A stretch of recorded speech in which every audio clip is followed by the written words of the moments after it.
Good girl.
I can walk from here.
Good girl.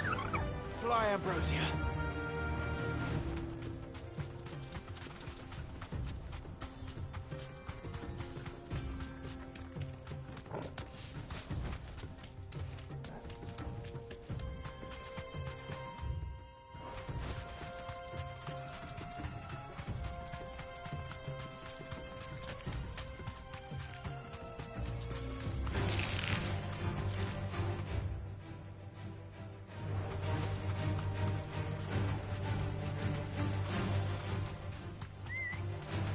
Dumb vultures, preying on the trade caravans. You've picked the wrong target.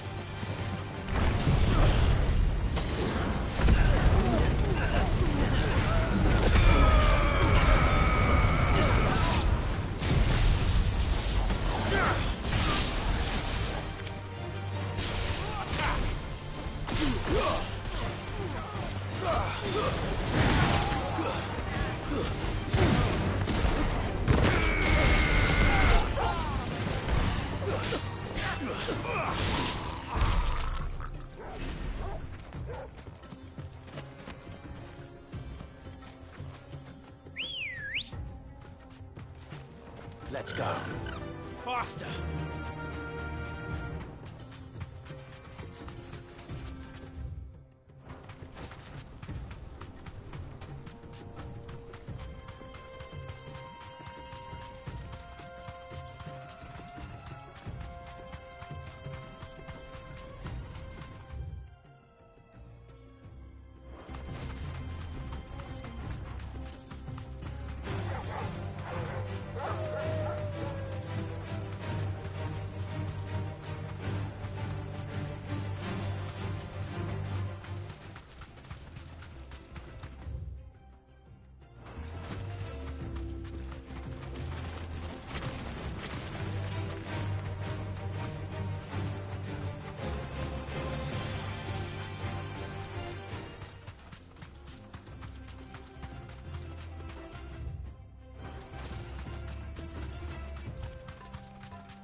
Be safe.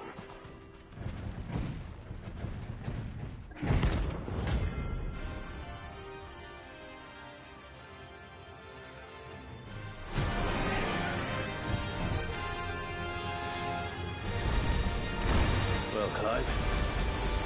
Looks like you're gonna need an even bigger sword. Go for it! Attack! This one.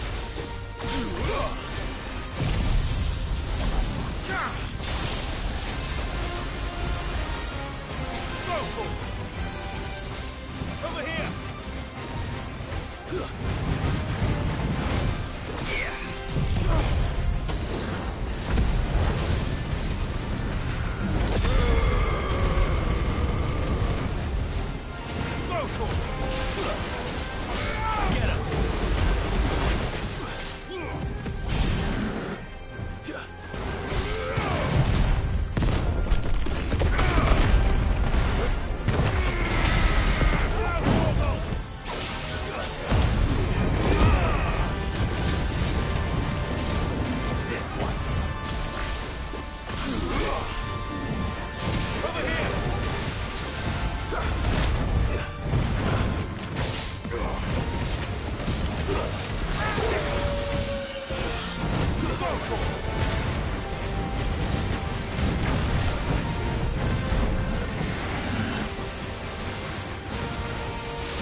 Should have stayed in its shell.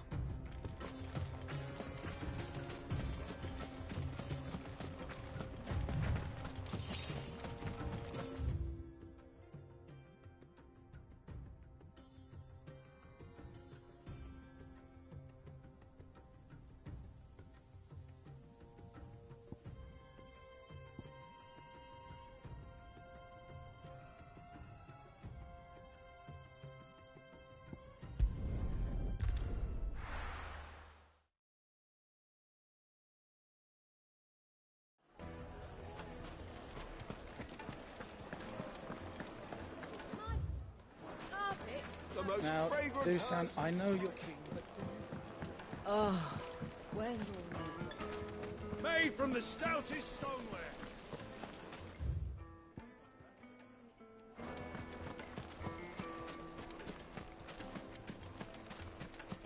the constables test you properly? Wish that I could file suit against them. I can only hope to win. No, I'm telling you, it's gone. Anything I can interest you in?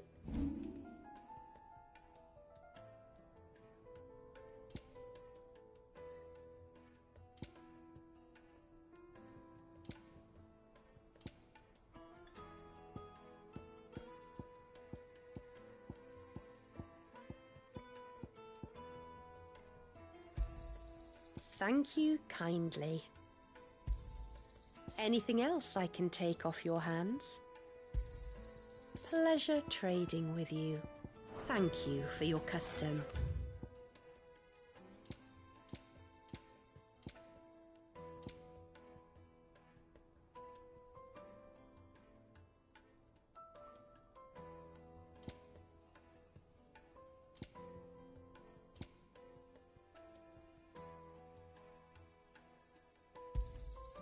Here you are. An excellent choice. Thank you for your custom.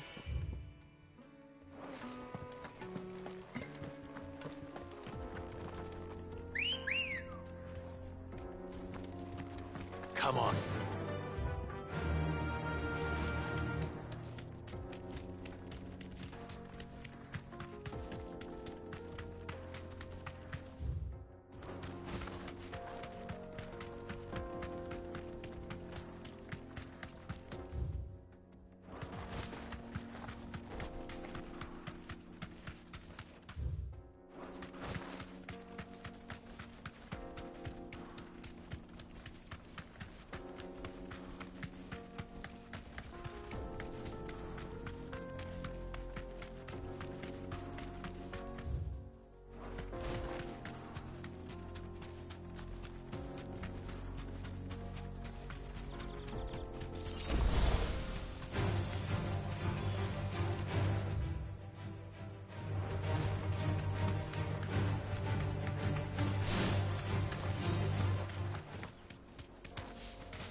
Back to the stables, girl.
Let's go. Faster!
You lost, stranger. Wherever you're headed, it's back the way you came. You lost, stranger. Wherever you're headed, it's back the way.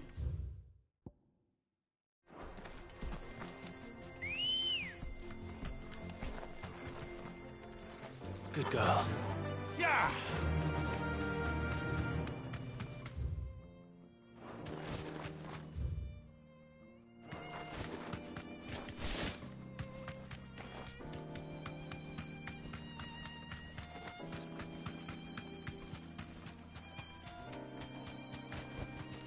Thanks, girl.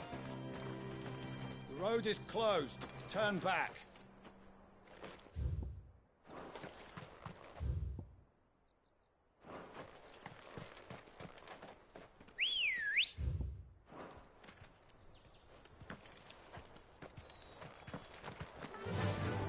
Faster!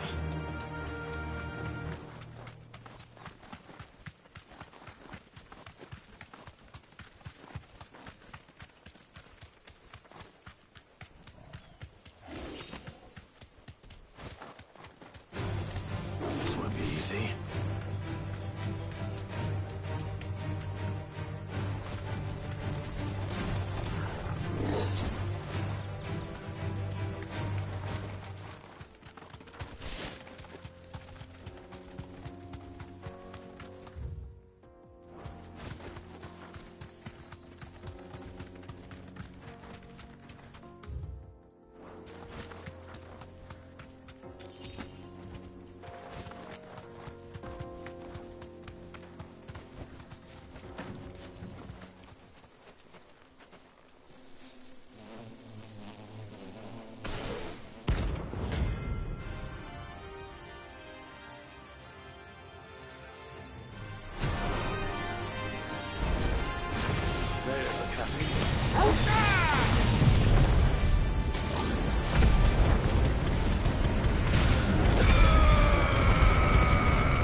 Peace at last.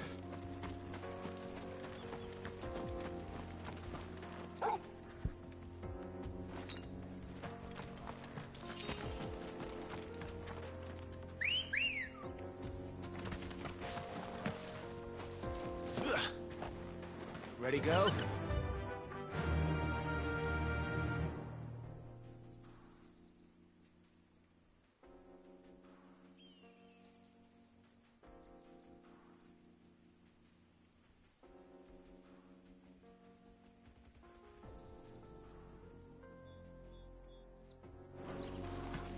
Fly, Ambrosia.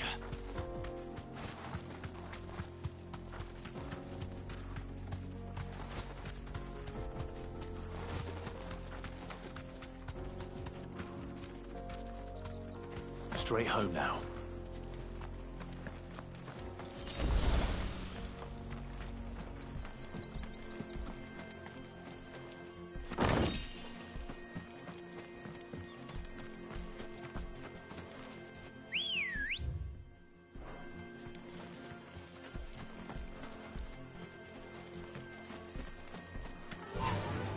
Faster!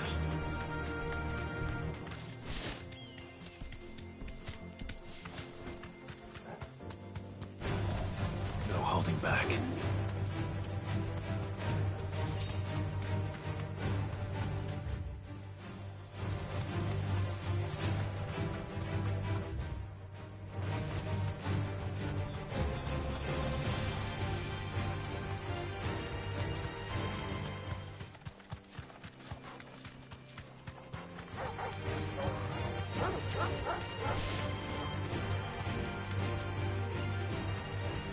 Safe.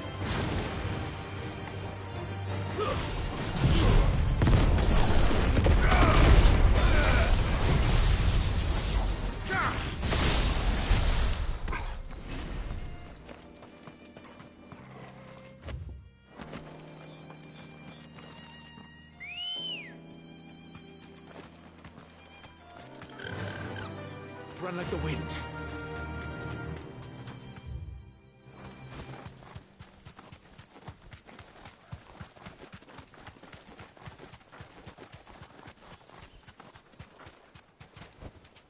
That'll do, girl.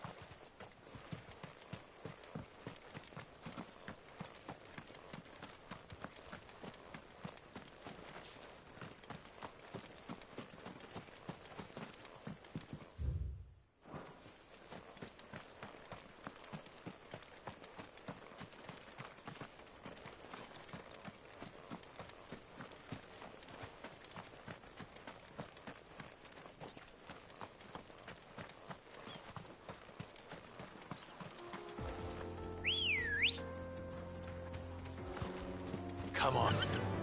Faster! All right.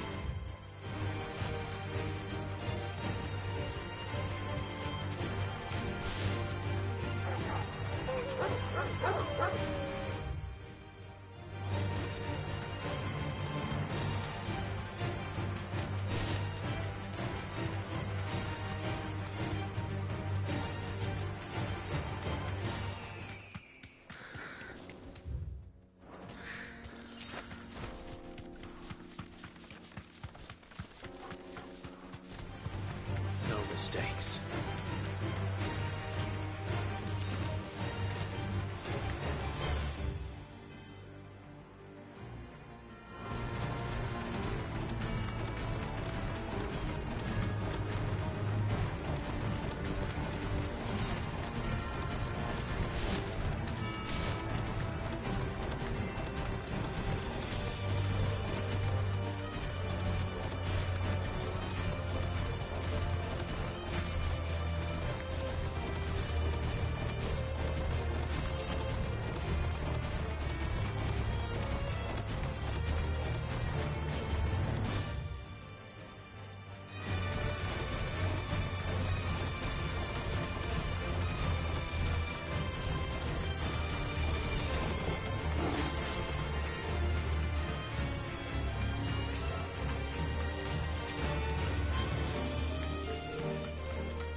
Run like the wind.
Fly, Ambrosia.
Be safe.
seen troops amassing at every border crossing.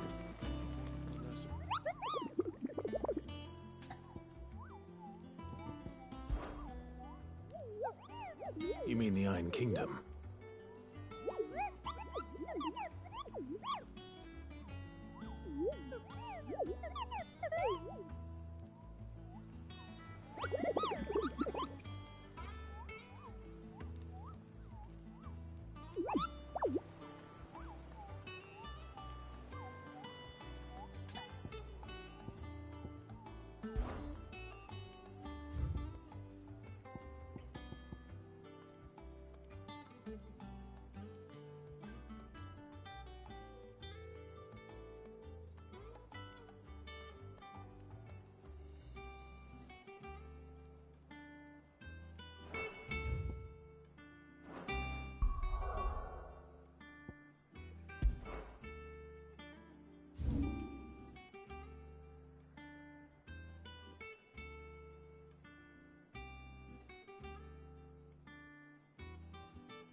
How may I help you today, Clive? Come to claim your just desserts? All done?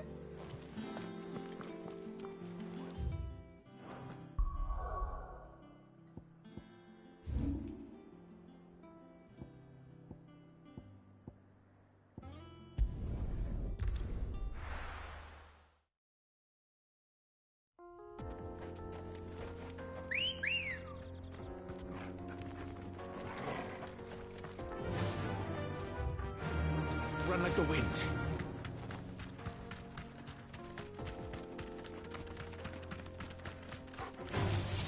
Time to fight.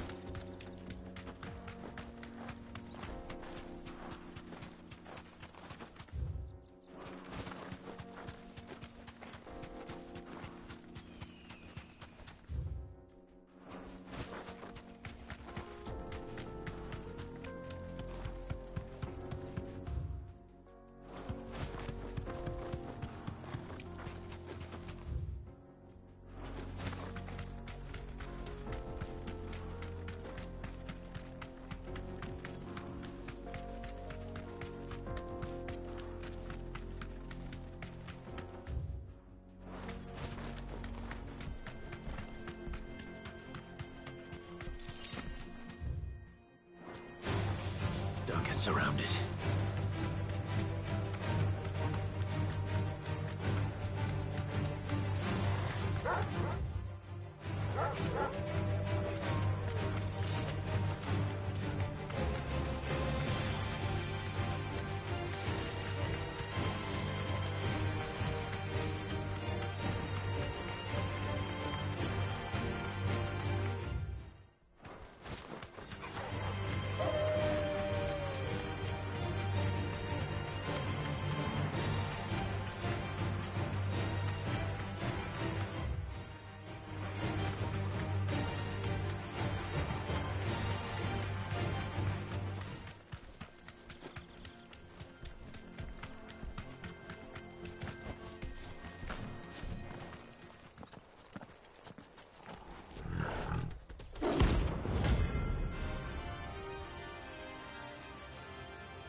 is it?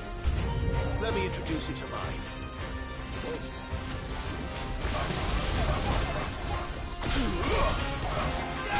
Over here!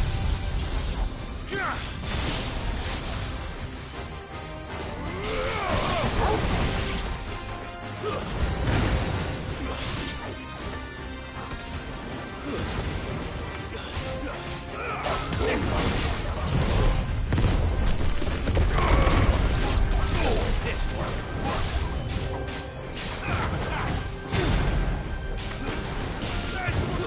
Over here!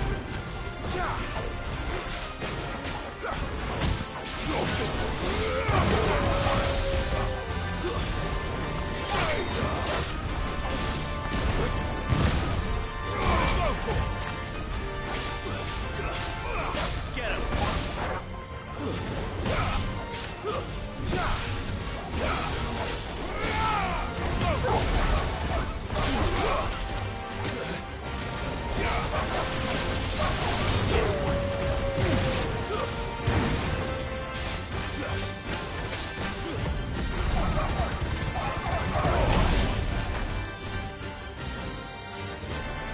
And then there was one.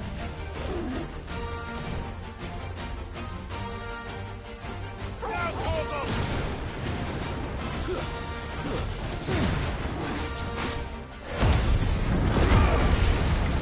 Over here!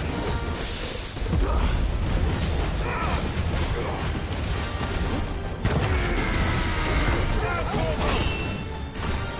Get him! Over here!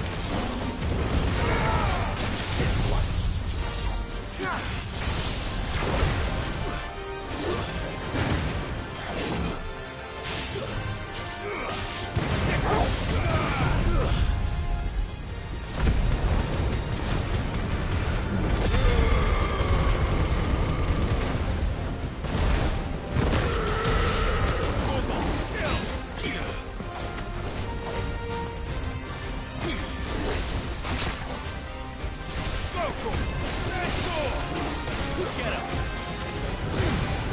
Too slow. Sick him!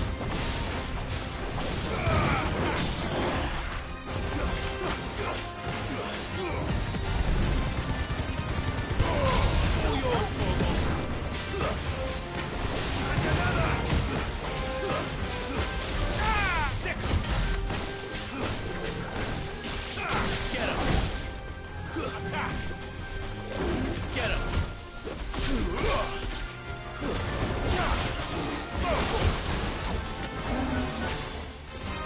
Get him! Over here! Go, Torgal! Get him! Attack! Go, Torgal! Go, Torgal! Over here! Go, Torgal! Get him! There's a boy. Torgal, kill! To me, boy! Attack!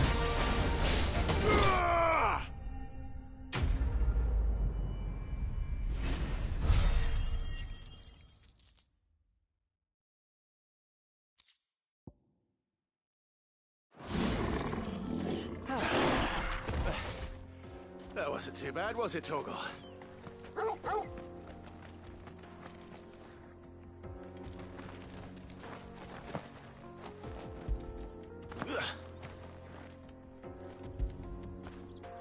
Fetch!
We're seeing troops amassing at every corner.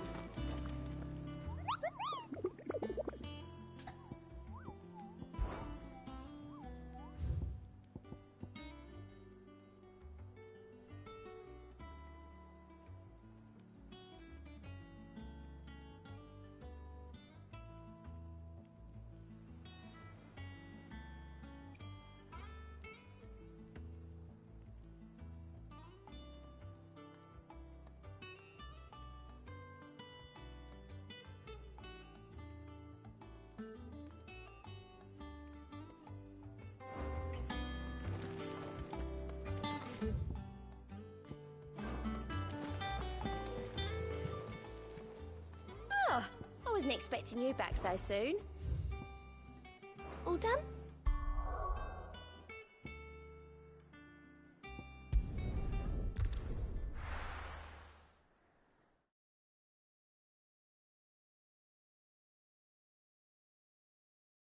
I'll be taking you all to a storehouse in the Bales. Leave anything you don't need behind.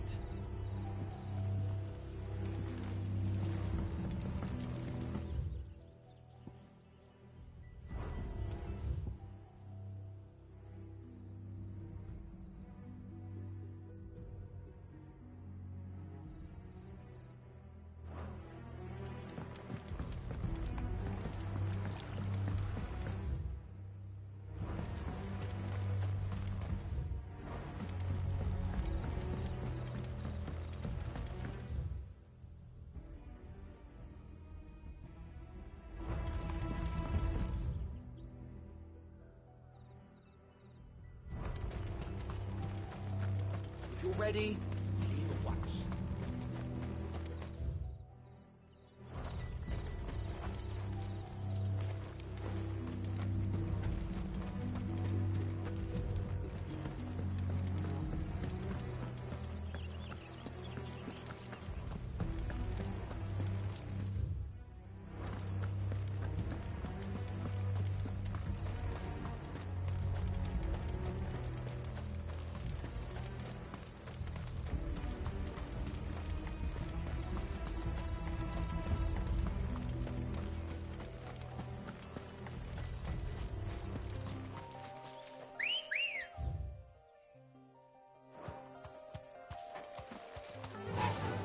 Fly, Ambrosia.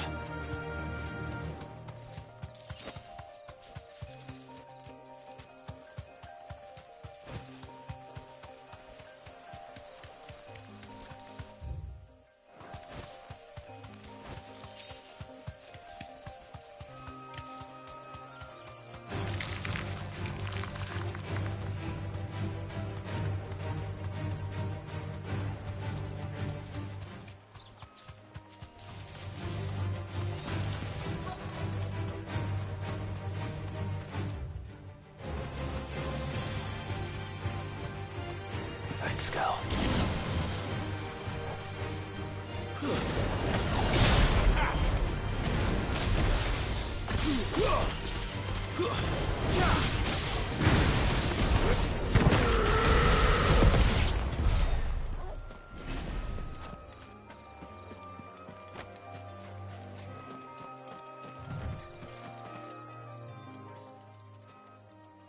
Oh, there you are, Sid.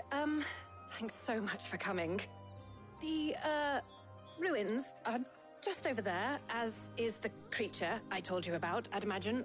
Would you mind? Of course. I'll be right back.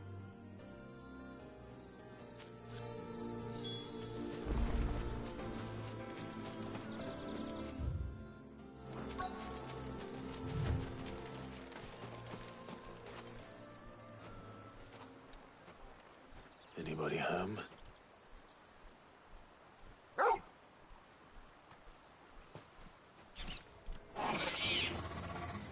This must be our unwanted visitor. Time to go.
things I do for you, Mid.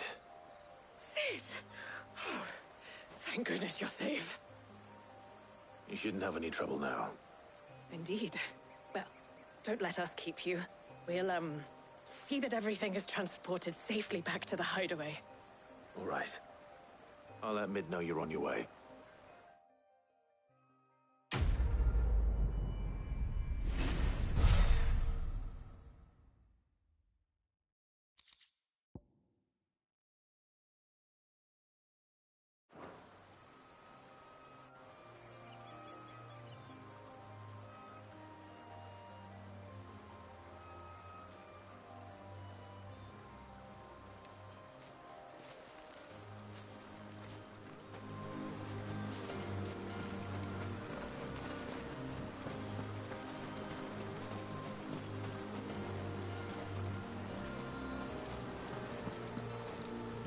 Your work is done, Sid. We'll take care of the rest.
I think Mid might need some help.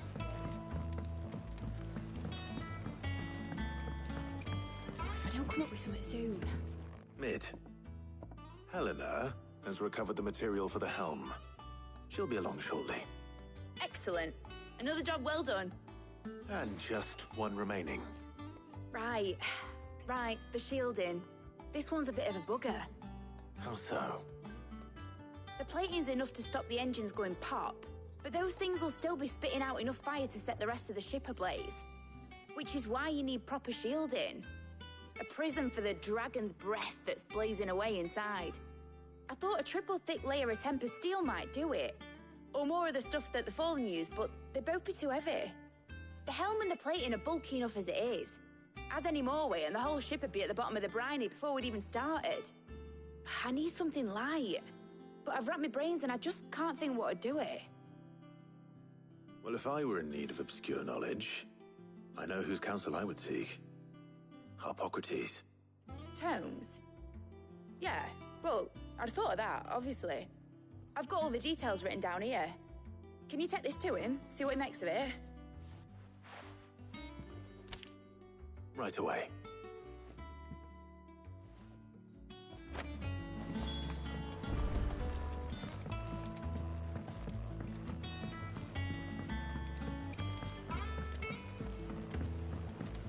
Editors started reading books that don't have any pictures in.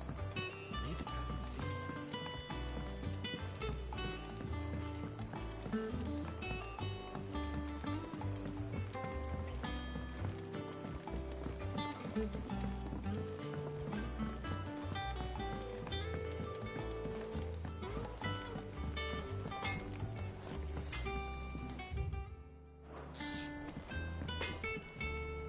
Clive.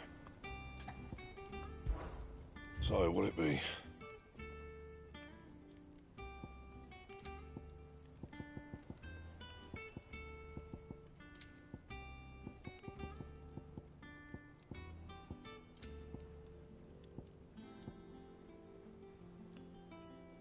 Anything else?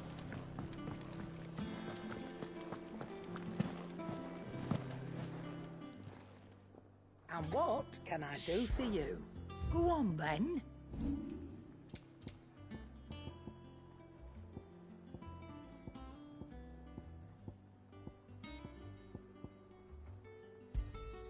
You got out else? I'll be thankful you got that much. Well, don't just stand there gawping. Going purse weighing you down.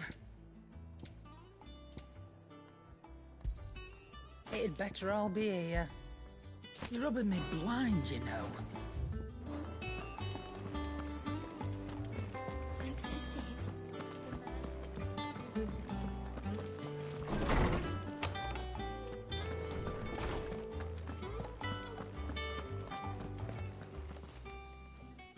Hippocrates, do you have the moment? For you, Clive, always. Well, actually, it's for mid this time. Could you take a look at this?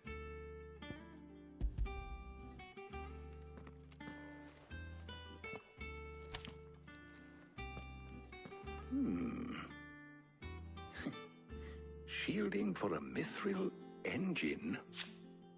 Whatever will that girl think of next? And what are these notes around the edges? She has some specific requirements for the materials. The shielding needs to be able to resist extreme heat on the inside, and yet remain cool enough on the outside not to set the ship alight, while also being light enough not to sink it. As you can imagine, she's struggling to find anything that meets her needs. I see. I wondered if you might know of a solution, or if you might be able to search the records for one. Perhaps it is not a different material she requires, but a different approach. What do you mean? Consider the lake we have made our home. Its blighted waters eat away far more quickly than fresh water or even brine, at timber and steel alike. And yet, we have made a home here from those very materials nonetheless. We have. But Bardolph must varnish every board twice over to keep it from rotting. And Obelus complains that without a constant supply of pitch. I see.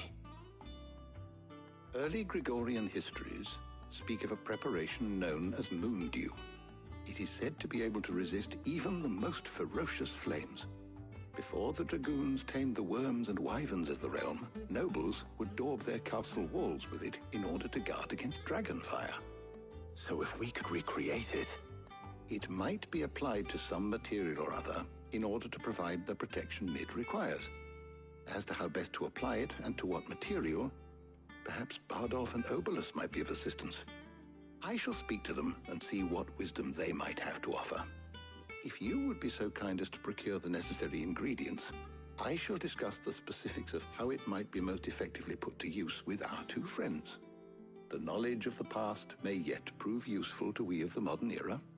Thank you, Hippocrates. And since you're asking others to help you, perhaps I should too.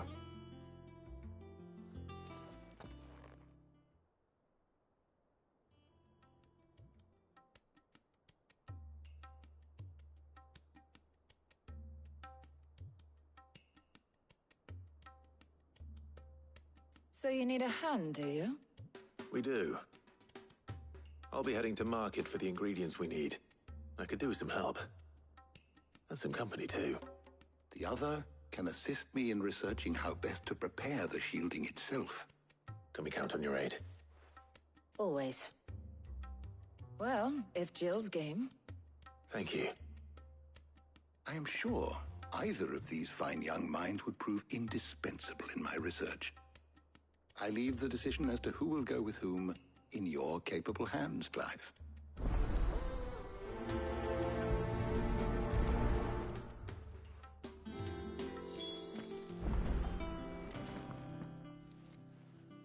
So, Clive, have you made your decision?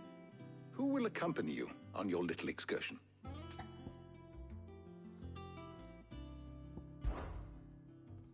All right. So, what are we fetching? I have taken the liberty of preparing a list. Here. Garlic? Conch shells? Are you sure this is the right list? Looks like the ingredients for someone's supper. Though these items may seem mundane, they have potent effects that are rarely exploited, effects for which they were once highly prized. So much so, in fact, that they were harvested almost to extinction, hence moon dews having fallen from favor. Now, of course, they can be obtained with ease. You should be able to find everything you need at the market in Northreach. Well, isn't that convenient? I was hoping to be able to make a trip over that way sometime soon. Need to speak to an old acquaintance. I'll meet you there. All right. Stay safe. See you later, Clive. Good luck with your research.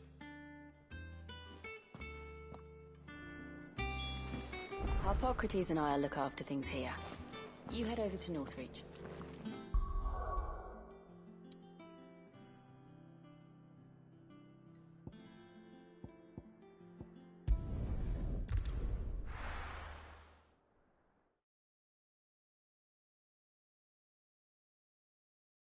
Now, where's Talia?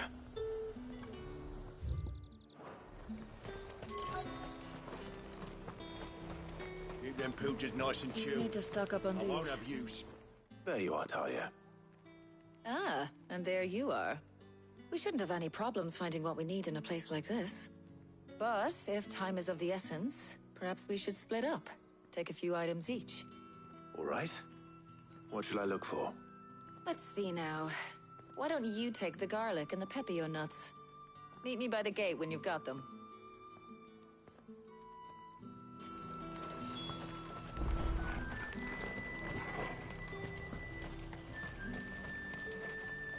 Buy, sell, or be gone.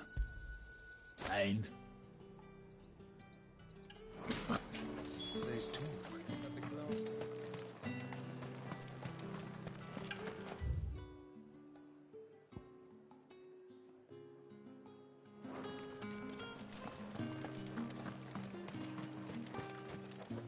You haven't much, but you're free to look. You're always welcome Let's here do in it. Lostwing. Hopefully Talia's finished too. Come and get them up. You'll not find a bruise flipping in the... Well, did you find everything? I did. Here.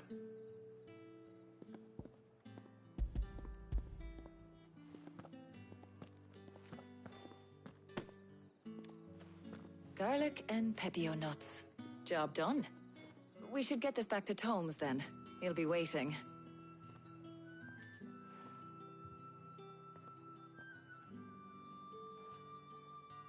But we're not in too much of a rush, are we? Quick chat.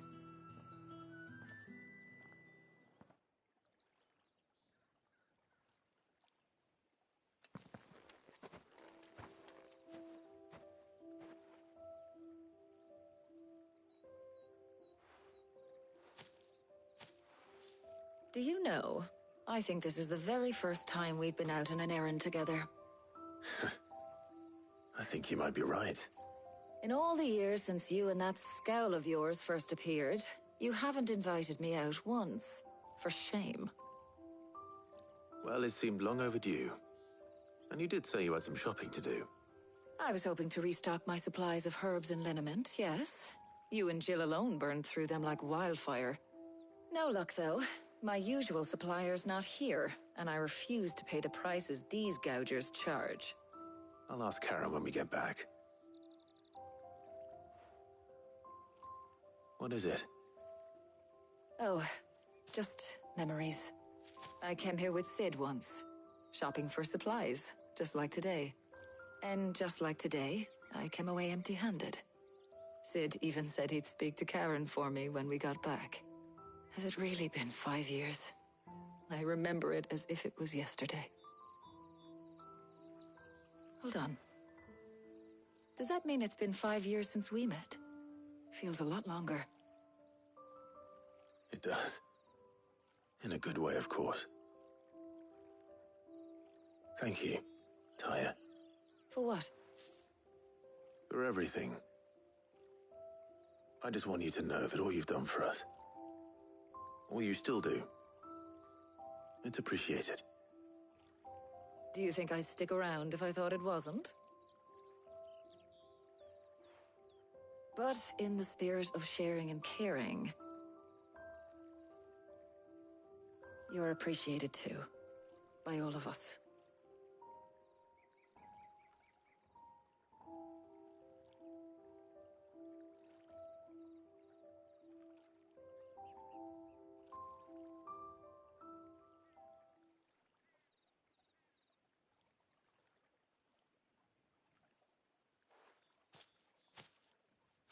Well, I think we've tarried long enough. I ought to get these ingredients back to Tome so he can make up this concoction of his. I'll meet you back at the hideaway, all right? All right. And thanks again. I heard you the first time.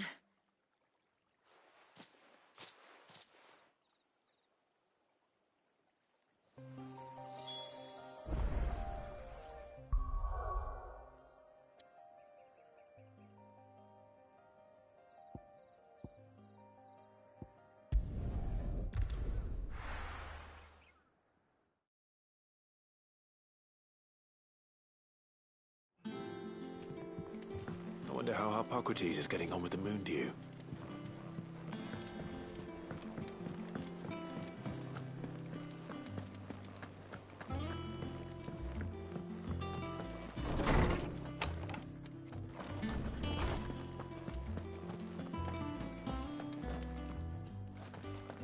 Welcome home. He had a successful trip. Welcome home. He had... Better late than never. We're ready to begin. How's work on the shielding progressing, Hippocrates?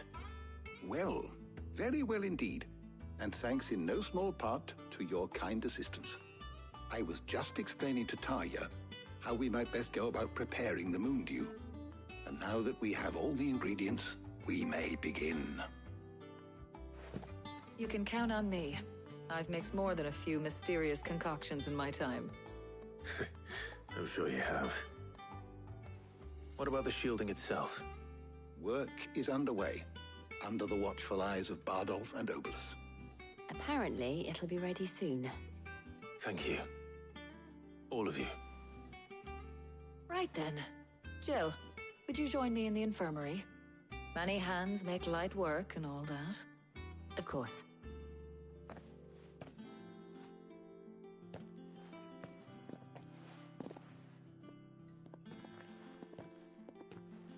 Oh, and Clive. It was good to talk. We should do it again sometime. It appears our work here is almost at an end. A shame. I was enjoying playing the man of action for once. When both the shielding and the Moondew are ready, it will merely be a matter of applying the one to the other. Followed by a rigorous process of testing and retesting, of course. Perhaps someone ought to warn young Mid of that. Leave it to me. Thank you, Hippocrates.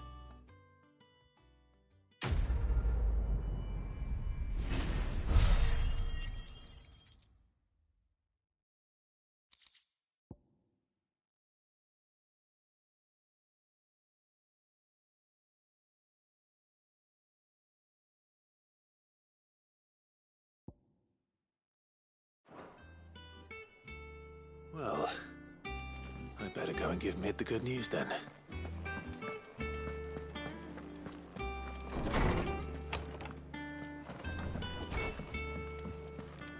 Thanks to Sid, the man who...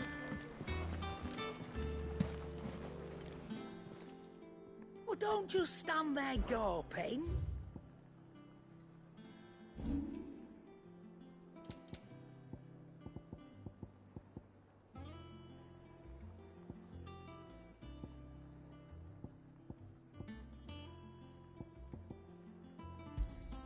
I'll be thankful you got that much.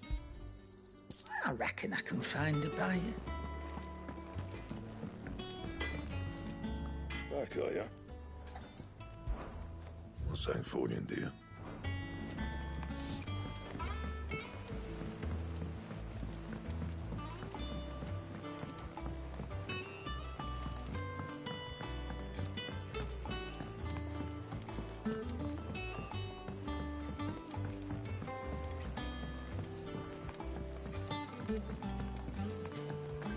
Editors started reading books that don't have any pictures in.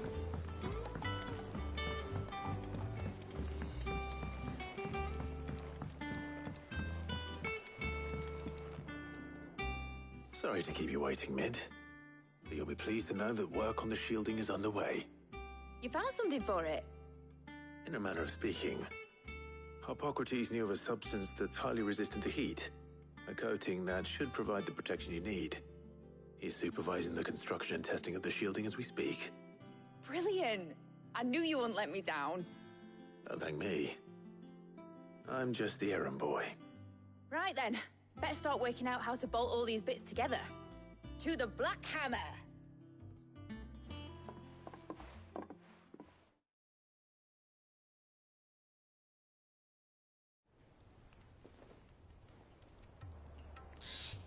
You know, when I got into the smithing game, I thought I'd be making swords and shields, not thermal bleeding didgeridoo-dahs.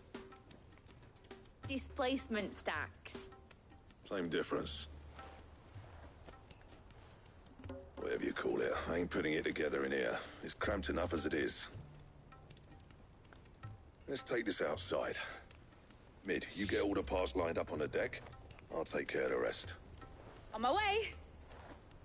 Oh, and bring me the biggest hammer you can find. This is gonna require some precision walloping.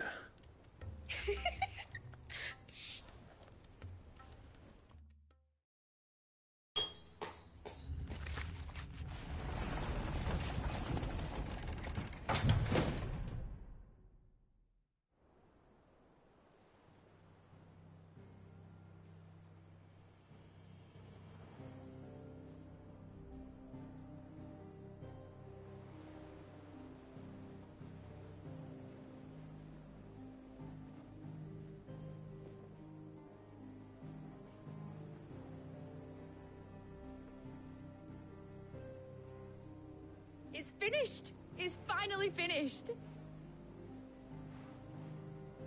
Thank fuck for that. I'll be feeling my hammer arm for weeks. Thank you, Clive, Blackthorn, everyone. That's one down and just 3 more to go. I'm sorry. Oh, didn't I tell you? The Enterprise has 4 mithril engines, and we'll be needing a displacement stack for each. You don't mean...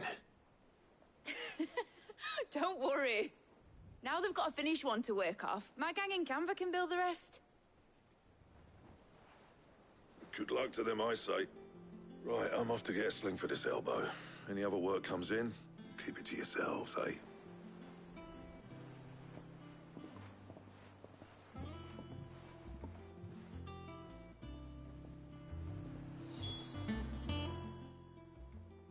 What's the matter? Nothing. Just daydreaming. Thinking about the Enterprise sailing off over the horizon to shores unknown. Searching for a land untouched by the Blight. Just like me and my dad planned. So if the worst came to the worst and every scrap of soil in the Twins turned black, we might still have a chance. That's what she was meant to be. You see, one last chance just in case we needed it. But now she's so close to being finished, I've realized I don't want her to be that. I don't want her to be just a lifeboat for us to cling to if things get desperate. I want people to sail aboard her by choice, not from the lack of it. In a world where we're not just trying to survive, but where we can actually live. I'm working on that. And I'll do everything I can to get you what you want. Don't you always? All right. My mind's made up. As soon as the Enterprise is fit to sail, I'm putting her under your command. Sod our plans, I'm trusting in yours. Are you sure about this? Something tells me it's what my dad would have wanted. He'd be proud of you.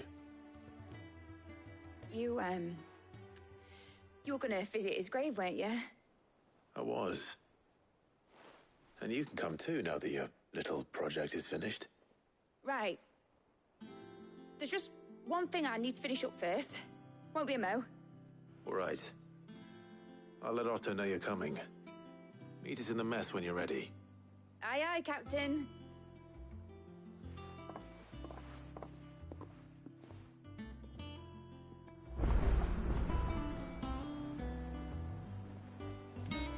Mid told me she was building a ship.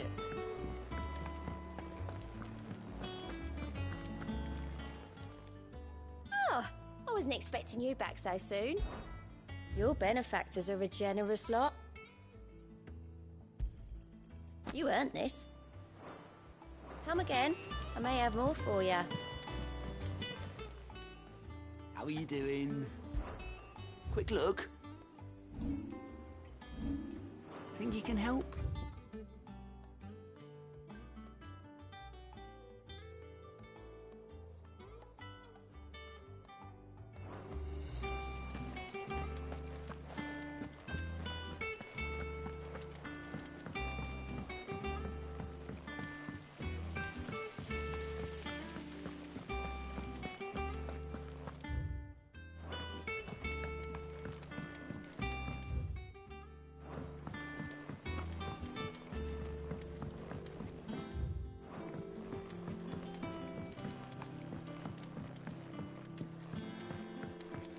Well. Here, Sid. Reckon you might be just the man to help me out of a bit of bother, if you've a mind to. Let's hear it. Well, it's about this alembic the chief's got me making. Lovely bit of kit it is. Bunging a solution you want splitting, and it'll separate it out, just like that. Problem is, it won't always get rid of all the impurities. And with some of the stuff we need it for, that ain't good enough. Which is why I've been looking for something to filter the liquid we'll be cooking off. And that's where I was hoping you could help me out.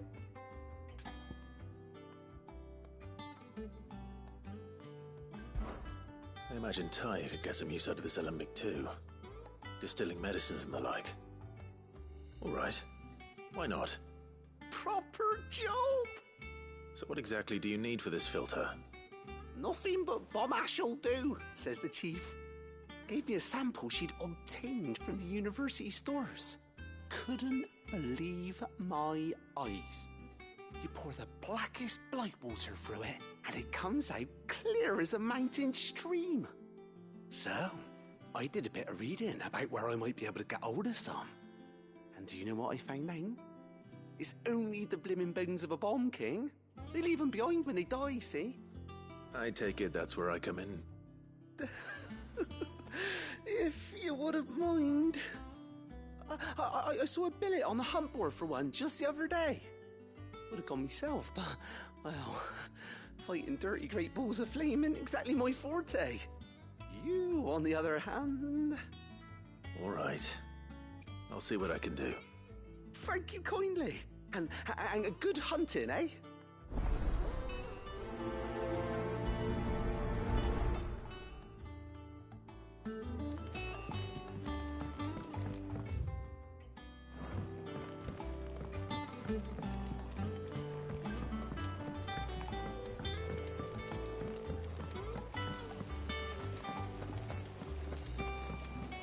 Wish I could take one of them.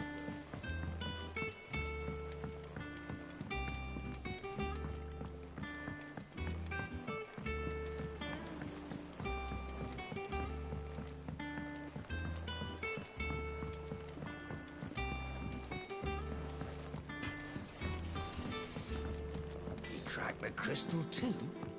You're joking.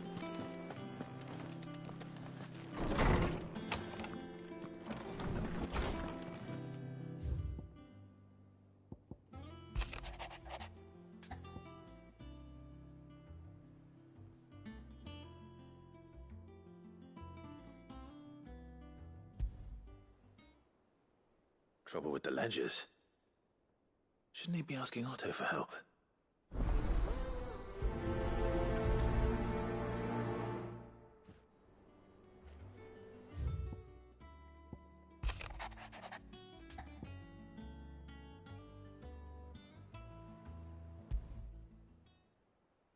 What could be wrong with Torgor?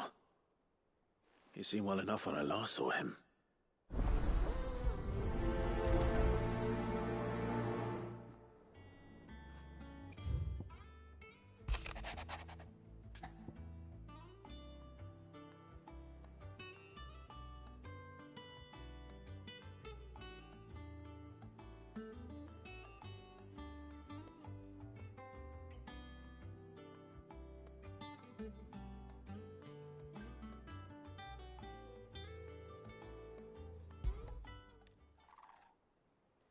Hopefully it's nothing.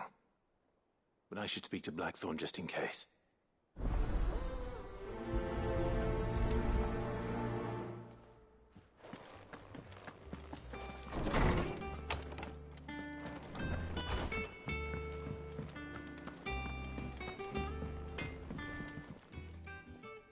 Blackthorn, you have a moment? Not really, no. This won't take long. I just wanted to ask how you're getting on. August was worried about you, that you might still be doubting your craft, even after learning the trick of that cuirass.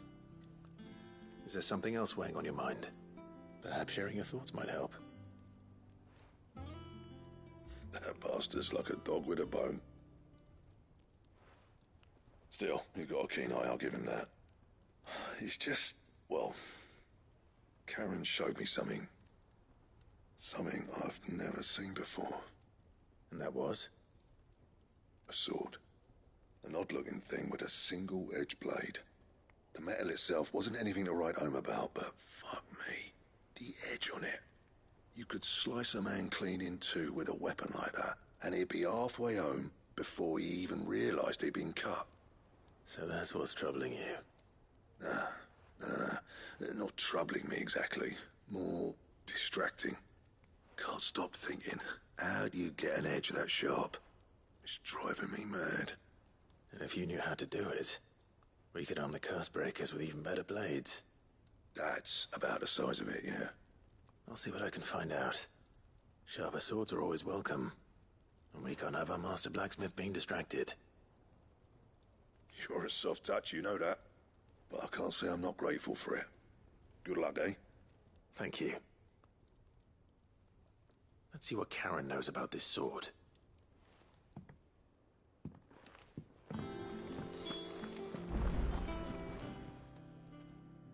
I got your note. You think something's wrong with Torgal? So you can read. Congratulations. But I didn't say I were wrong with him. I said something weren't right. He's not been eating me treats. He used to love cracking the bones from Molly's boiled brown, but now he won't so much as look at them. Didn't like him. Which is why I'm of a mind that his mind's on something else. You've not been working him too hard, have you? No harder than usual. Is that it, boy? Do you need a rest? What was it you said he was? A frost wolf? That's what the lawsman seems to think. Then maybe this all has something to do with whatever it is that's woken inside him. I suppose things have been different since Rosalith. Perhaps Hippocrates knows something. Instead of everything, you mean? Perhaps.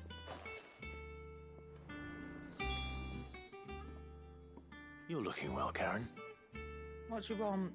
Out with it. I want to know about the sword you showed Blackthorn. Single-edged and extremely sharp. Running around after him again, are you? I suppose I am, yes. But I need to help him find out how to work an edge like that. It's driving him to distraction. Little wonder, I suppose. There's not many like that make it as far as the twins, and those that do go straight into private collections. Which made it nice and easy finding a buyer. Can you tell me who bought it? Where is it now? You think I tell people who my clients are?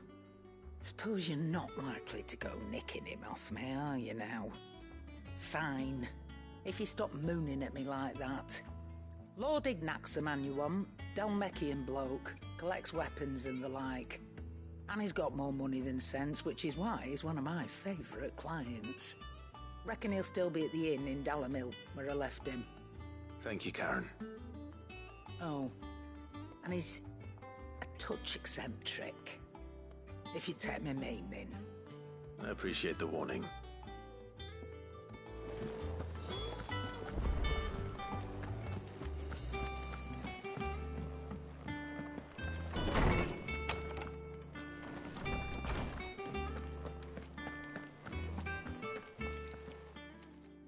Lawsman, I need to ask you about Torgal. Something's not right with him. He isn't ill, is he? I don't think so. But according to Lady Karen, he seems to have lost his appetite. which is certainly a new development. She says he's hardly been touching his bones of late, and she believes it may have something to do with what happened at Rosalith Castle. I rather think she might be right, though not about his appetite. All canids are instinctively inclined to crack open bones for the rich marrow that resides within, and I see no reason why a frostwolf should be any different. Accordingly, I suspect it is not a lack of appetite that afflicts Torgal, but a surfeit of it. If we assume that his newfound magics require additional nourishment to sustain, it may well be that the bones Lady Karen is accustomed to providing are no longer sufficient. Frostwolves, after all, habitually prey upon far larger animals, whose bones may yield altogether different nutrients. As to where one might find a suitable substitute, some antelopes that graze the meadows of eastern Rosaria have been known to grow to a size more than double that of their lesser cousins. I don't recall ever seeing any that large. And little wonder. The oldest and largest such creatures rarely leave the safety of the highlands for fear of predators.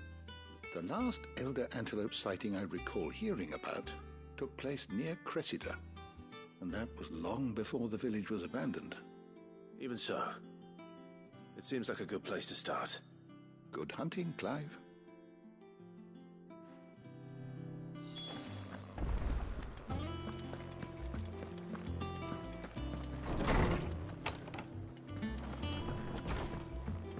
Oh, I'm never drinking.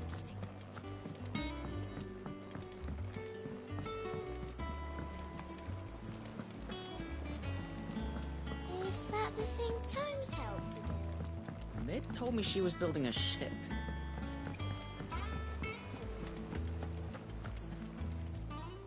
Clive, did you get my letter? That's why I'm here. Shh. Otto might be listening. Is this better? A little. Listen.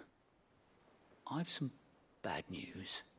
It turns out the Hideaway may be slightly behind in its payment to certain lenders, and it may be my fault.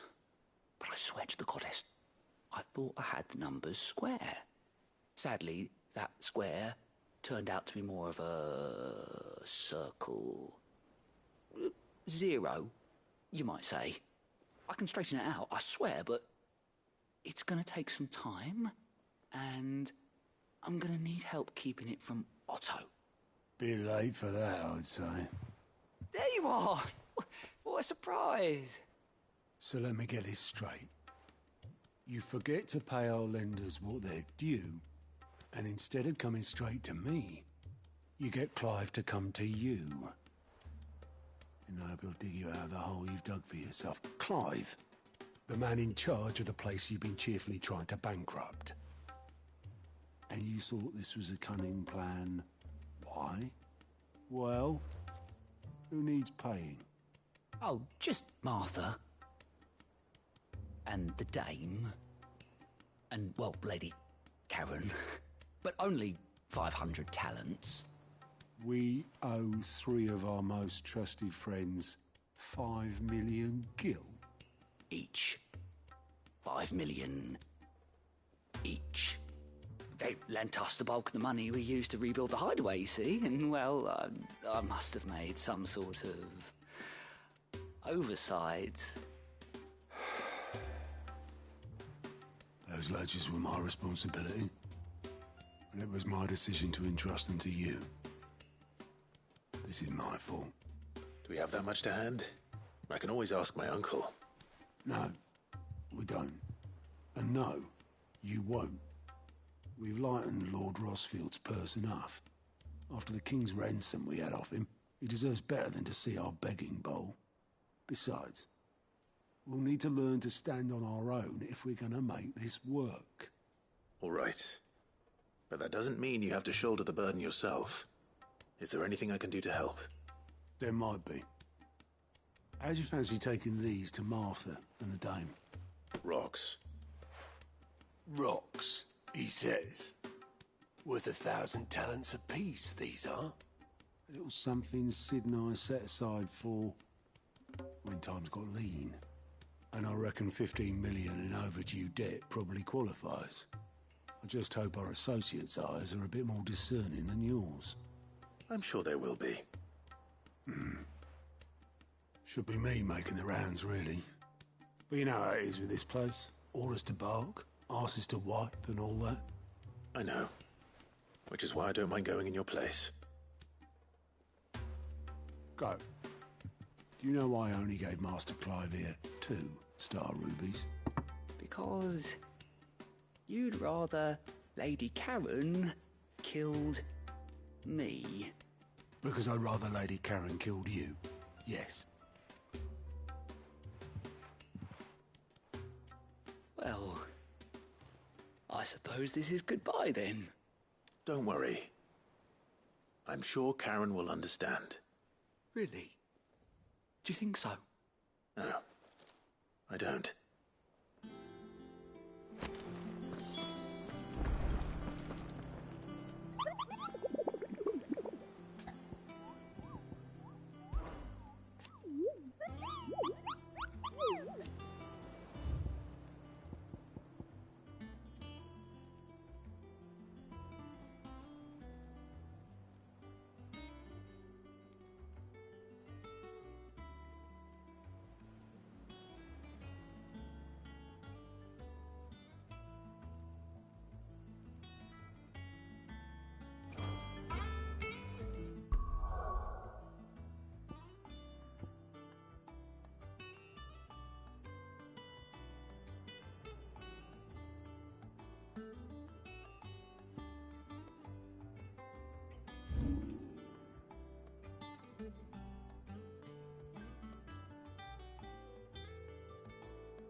come on.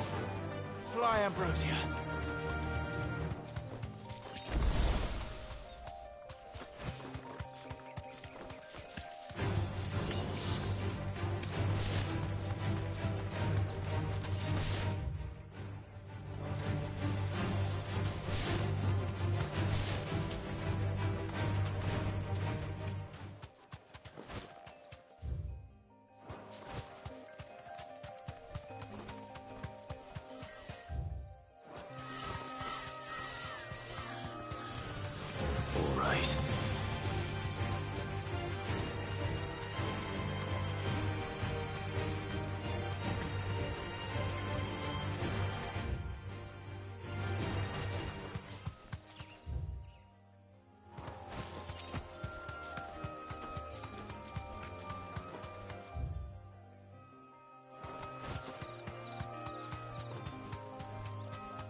Back to the stables, girl.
Greetings, Your Majesty.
Torgal.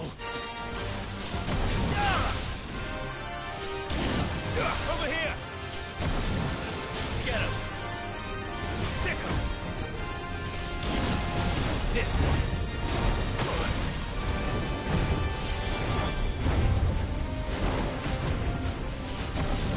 Get him! Stick him!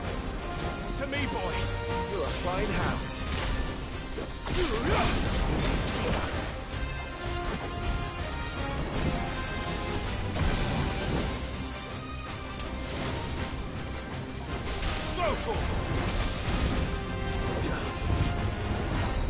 Get him! Go for it!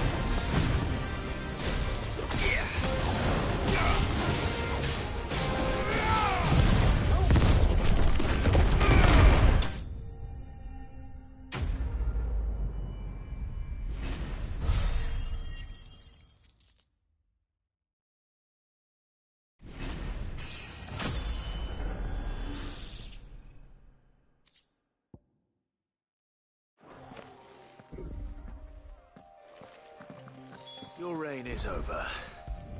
Now to collect the ash. This looks like the stuff. Let's see if there's any more.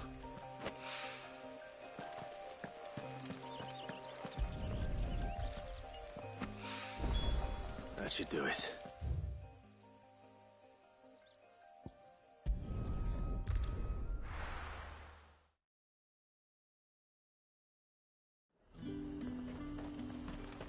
There's talk at the glass gate.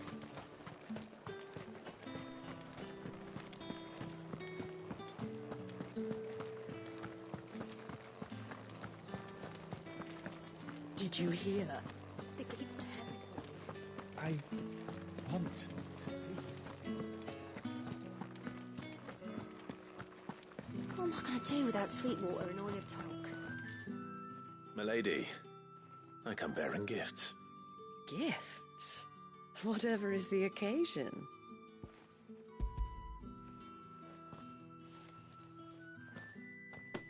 Oh my. Clive, you really have outdone yourself. Otto asked me to give it to you. To settle the Hideaway's debt with the Veil. And to compensate you for the time it took us to do so. You disappoint me, Clive. I thought you might finally be warming to me. Tell Otto he can keep his baubles. I tried to tell him as much the first time around. The man owes me nothing, nor does the Hideaway. My contribution to the restoration effort was made freely and willingly. It was the least I could do. You once told me Sid did you a kindness. I'd like to do the same. Please, accept it. For my sake. And for Otto's. For all of us. For all you've done. It is rather fetching, isn't it? Very well. Otto is lucky to have you, Clive. I doubt anything could ever replace his son. But you and the others at the Hideaway are the closest thing he has to family. Otto had a son. Long ago, yes. Sid told me Otto lost him when he was just a boy, and blamed himself for not being able to stop it. I don't know how it happened, whether there was anything he could have done, but it was clear that it weighed heavily on him. I didn't know. How could you have? I doubt anyone did. Besides Sid, I've never met a man more keen to bear his sorrows in stoic silence. An ill habit, given that both have always been surrounded by friends desperate to help them. I'm beginning to see that.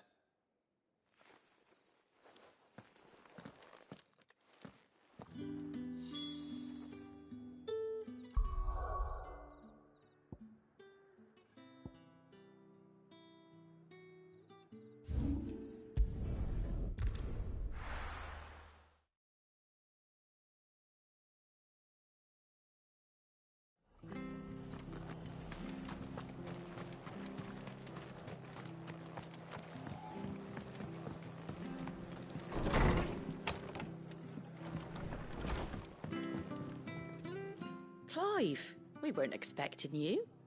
I wasn't expecting to be here, but it seems we still owe you a considerable amount of coin for your help with our rebuilding efforts. And though I doubt it's what you were expecting, we were hoping you'd take this as payment.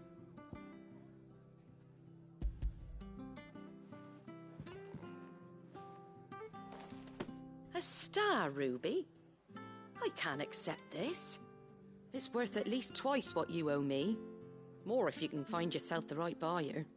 Think of the difference as interest. Interest? If word got out I charged that much, no one would ever borrow from me again. Anyway, why are you the one here asking me about this? I'd have expected Otto. Bit much sending the Lord Marquis out to settle your debts, isn't it? The old goat working himself to death again? Something like that. Most days I think he's the only reason the hideaway's still standing. Same as always, eh? Back when the place was nothing but a twinkle in the eye of a recently retired Lord Commander, word is he was the first one Sid reached out to. Probably knew that without his strong arm and level head, the idea would never get off the ground. Sid may have been the face of the hideaway, but Otto's always been the backbone. And when Sid passed away, we were all worried that would be the end of it. That Otto would just give up. His death was hard on everyone. But it must have hit Otto hardest of all. But he didn't give up, did he? Quite the opposite, in fact. If I recall, he was the one who nominated you as Sid's replacement, and rallied the rest around you. I reckon what he saw in Sid, he saw in you too. And don't we all? Doesn't hurt that you're half as stubborn and twice as handsome, neither. That, and you keep good company. I suppose I do.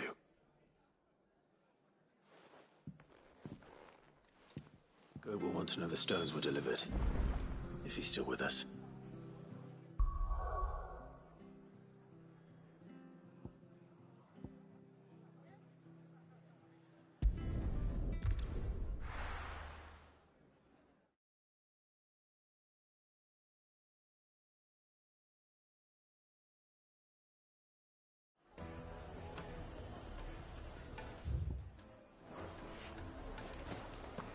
People take notice of wealthy men.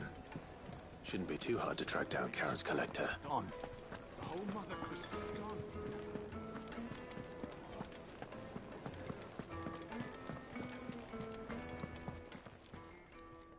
My reputation will be ruined! Ruined! Calm yourself, Lord Ignac, I beg of you, before you do yourself a mischief. Pardon the intrusion, but... Out! Get out!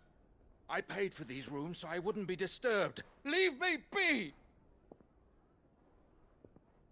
Please, allow me to apologize. His lordship is going through a difficult time, and he's never been fond of guests arriving unannounced. Radim! Get rid of the filthy oaf this instant! Very good, Lord Ignac. Would you mind stepping outside for a moment?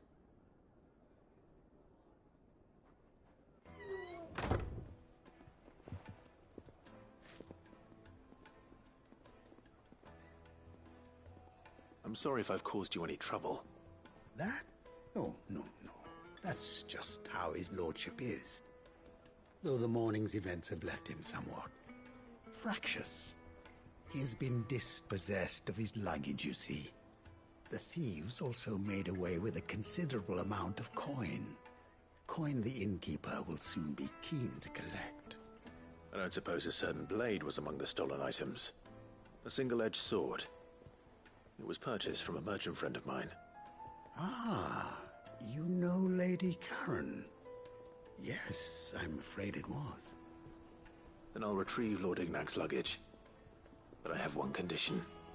You have but to state it. You are welcome to anything that is within my power to grant. I want an audience with Lord Ignac. A few minutes should be enough. Then I'll be on my way. A condition I would be a fool to refuse. Of course, you shall have your audience. I don't suppose you saw where the thieves went? I did not, no. Though some discreet inquiries made on his lordship's behalf mean that I know where you might find them. The bandit's bed. Every ill-gotten coin in Dalimil is said to pass through that disreputable corner of the Val Croix. And that's where I'm heading. I shall speak to Lord Ignac in your absence, and arrange for an audience upon your triumphant return. That will be very kind of you. Farewell, Best of luck.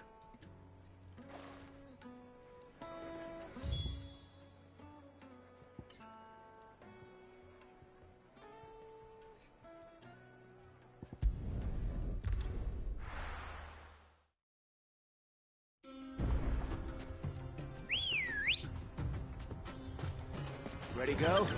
Yeah!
Got company!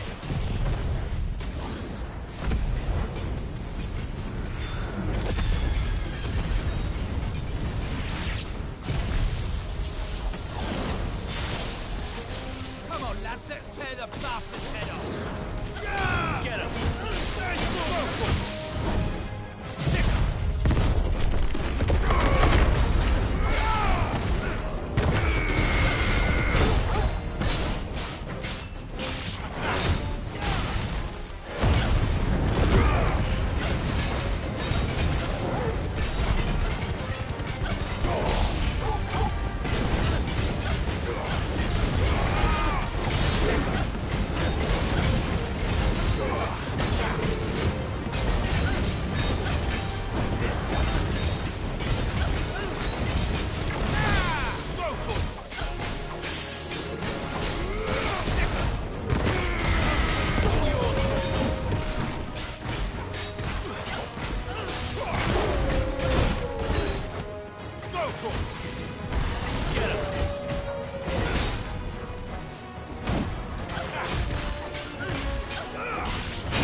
This must be Ignac's luggage. Nothing seems to be damaged. All right. Let's get it back to Dalamel.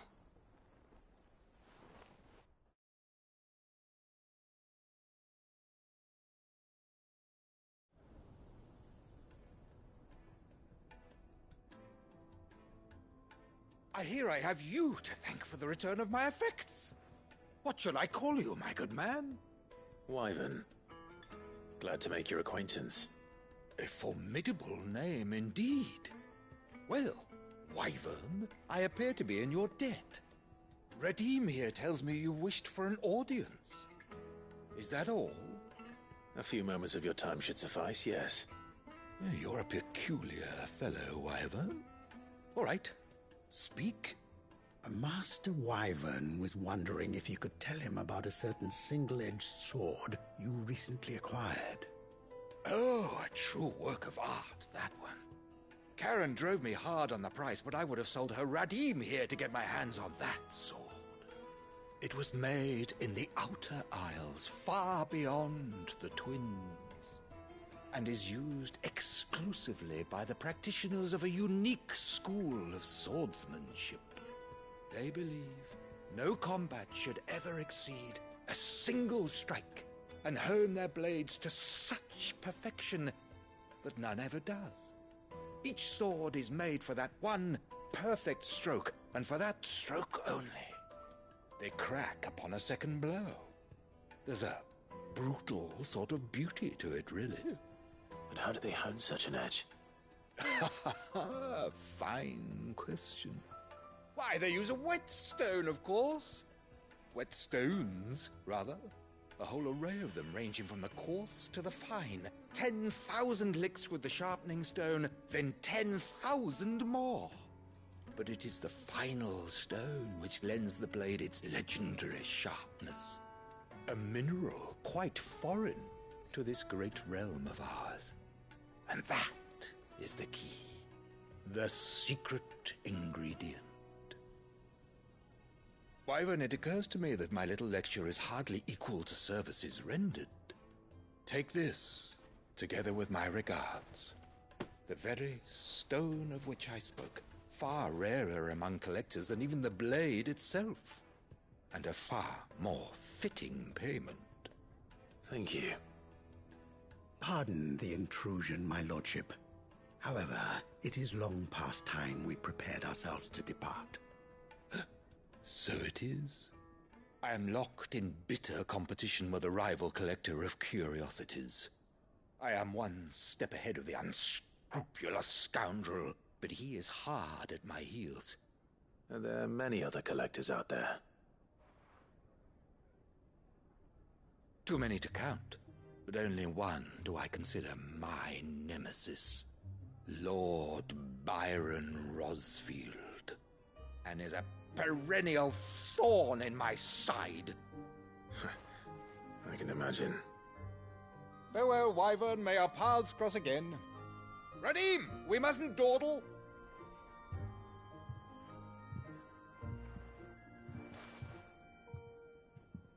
I think his lordship is rather taken with you, Master Wyvern. Thank you again for your assistance. Coming, my lordship. I'll be right there.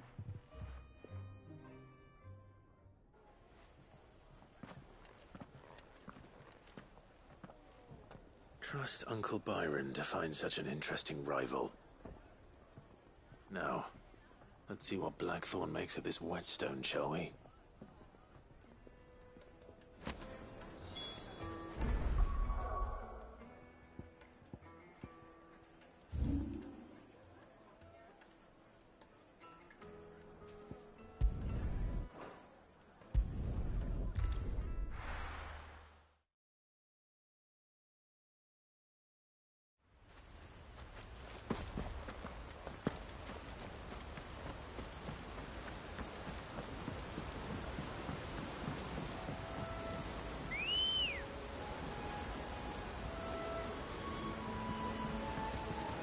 Ready, go?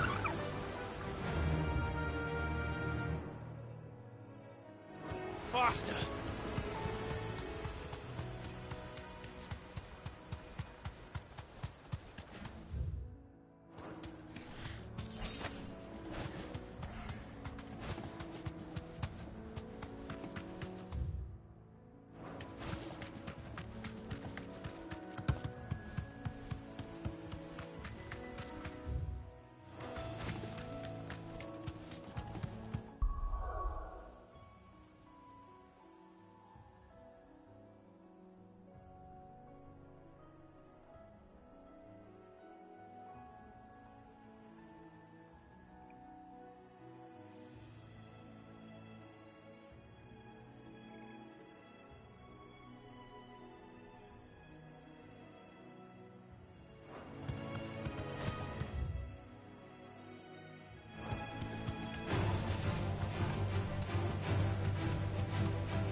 It's certainly quiet. If I were a giant antelope, it would seem like just the place.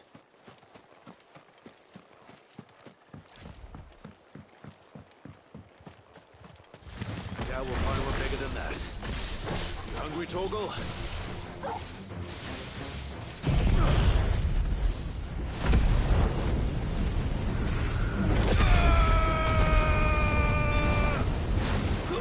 Yeah.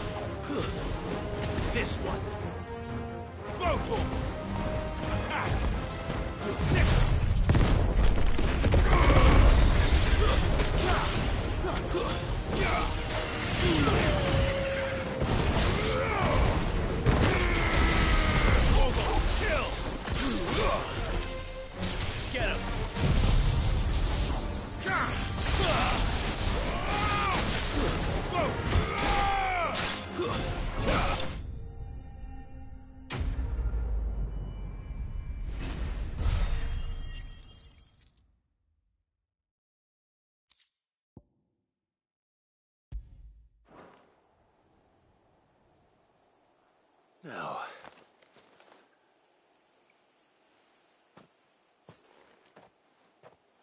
will it be enough, I wonder?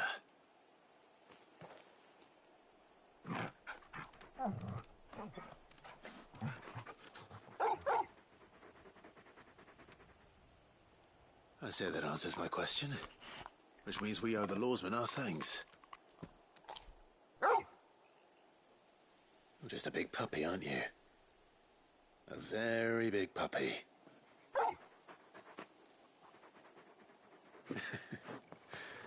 You do know you can take that with you, Torgal. Lady Karen will be relieved to hear you've got your appetite back. Come on, boy.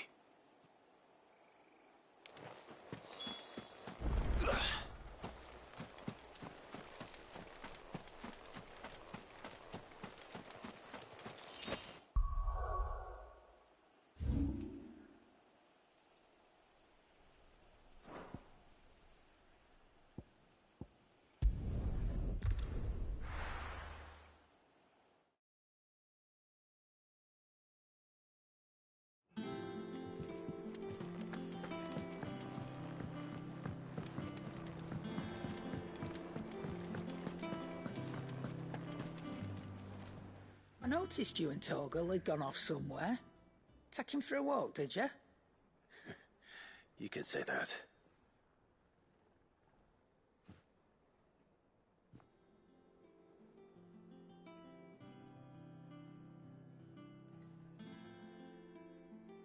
So, Molly's leftovers weren't good enough, eh? That'll teach me for treating you like you're still a pup.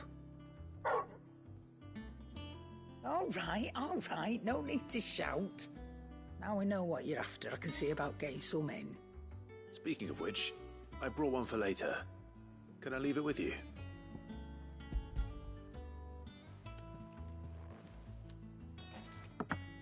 You can, aye. You're nice like that. In return, you can thank Tomes for me.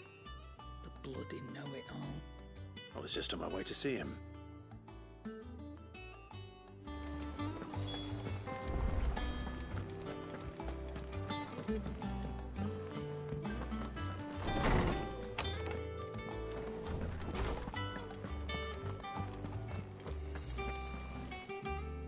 Ah, Clive. Were you able to locate your quarry? We were indeed, Lawsman. You pointed us in exactly the right direction. And Torgal's been a very happy hound ever since. Very good, very good. Lady Karen sends her thanks, by the way, for your part in solving the mystery. Ah. But that reminds me.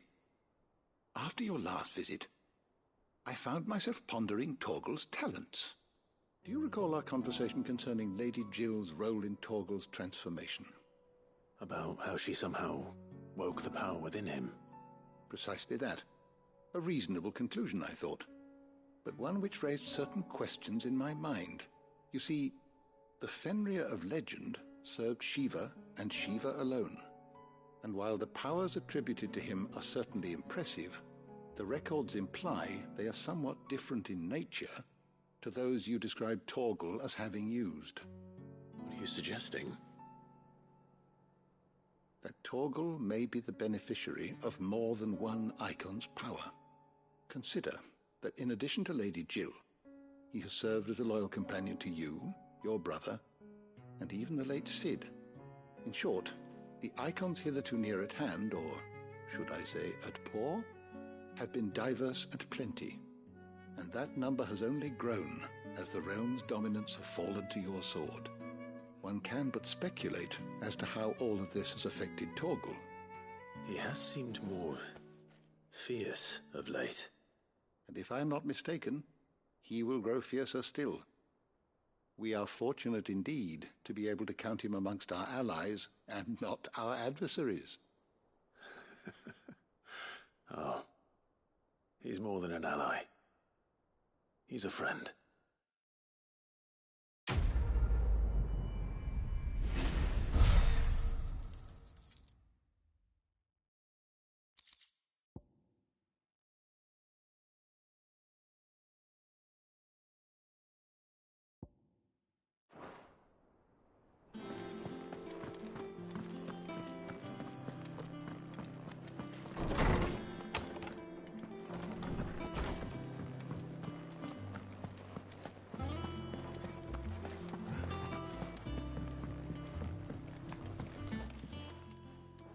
Sorry for the wait, but hopefully you'll agree it was worth it.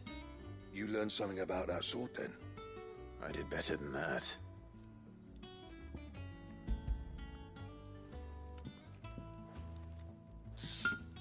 A whetstone? Yes, but not one you'll find anywhere in Valisthea.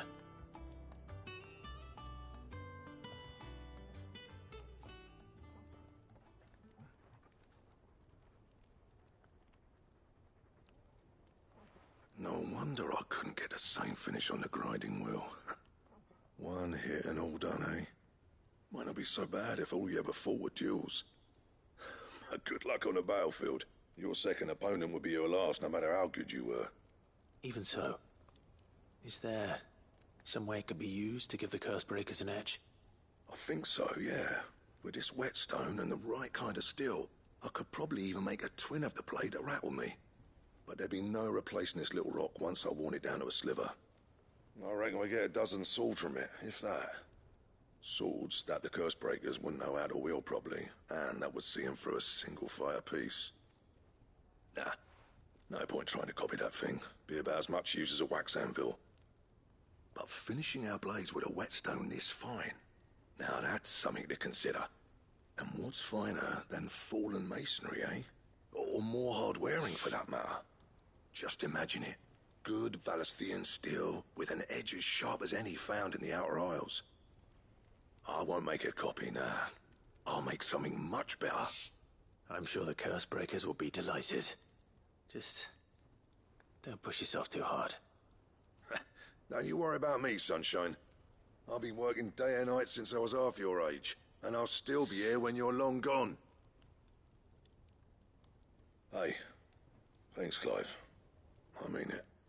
I owe you one, August too. It's good to know someone's looking out for me.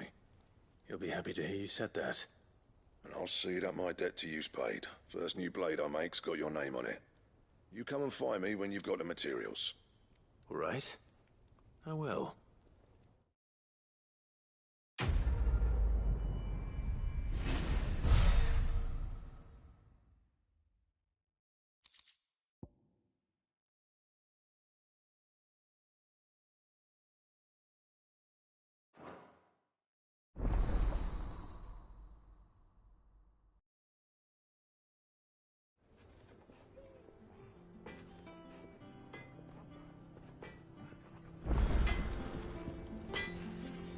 Back, are ya?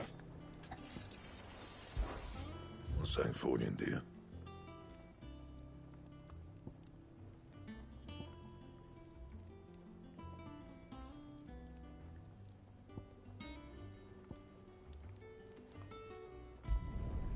Not bad, if I do say so myself. And?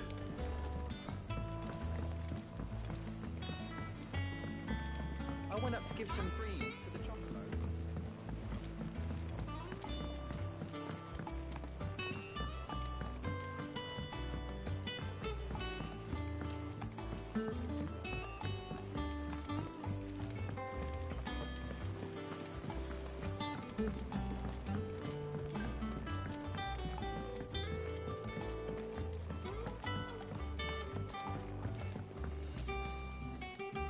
All right there, Sid? How's that hunt for the bomb ash going? I have it here.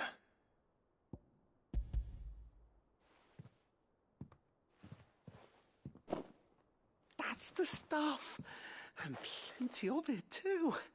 Enough to keep the Alembic bubbling away for a good old while. You're a gent, Sid. Let nothing say otherwise. Right then, let's get this contraption up and running.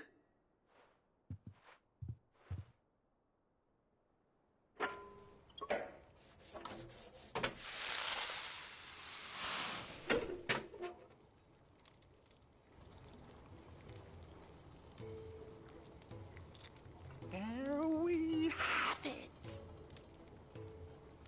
The Telemon Alembic. And it works just like the chief said it would. Very impressive. Says the man who cut down a burning boulder. Speaking of which, I still haven't returned the favor. There's no need. The good it will do for the hideaway is reward enough. Don't be silly. Why don't you let me take a look at that bag of yours? The one you keep your potions in. Reckon I could work some magic on that, huh? What kind of magic? Well, we happen to have isolated a substance in our test run of the Alembic that I reckon will make even the toughest lever supple as anything. Thought we might use it to breathe new life into old boots and the like. Save the hideaway a few gil. Ah, I reckon if we slap a bit on your bag, it'll loosen it up enough for you to squeeze in a bottle or two more. Well, it can't hurt to try, I suppose. That's the spirit. Leave it with me. I'll only be a mo.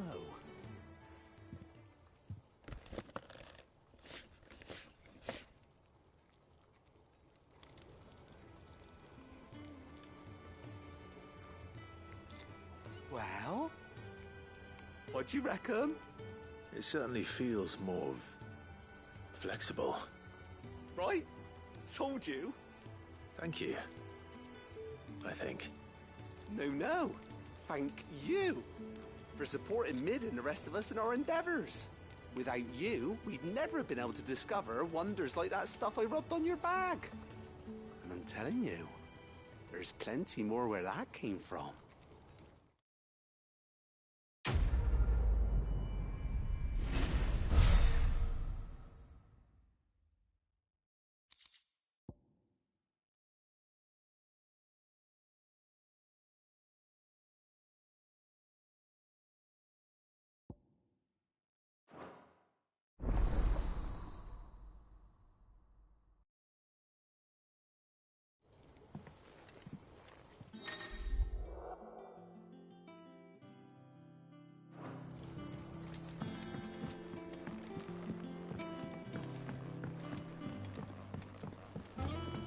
Think Mid might need some help.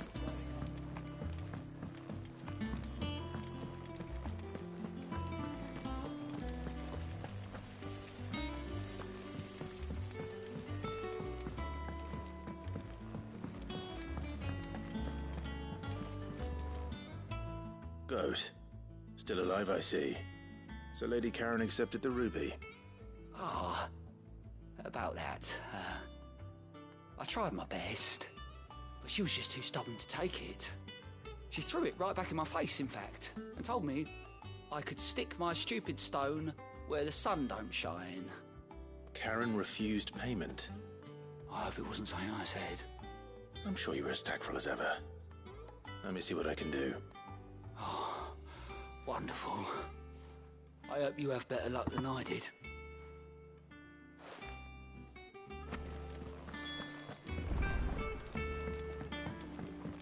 Mid told me she was building a ship. Is that the thing Tomes helped with?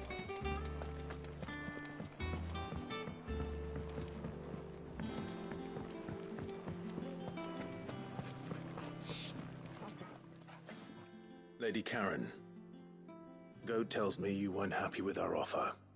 Would you prefer the debt was repaid in coin? What debt? I don't recall lending any of you lot me hard-earned gil. I may have tossed a talent or two in the Hideaway's coffers, but those were donations, and you can hardly call it charity if you go asking for it back. Of course not. But one good turn deserves another. and our circumstances have changed. Surely you wouldn't shun the gratitude of a pauper who happened to have become a prince. Oh, so you're a prince now, are you? Fine. But I'm selling it and taking what I'm owed, then you're getting the rest whether you like it or not.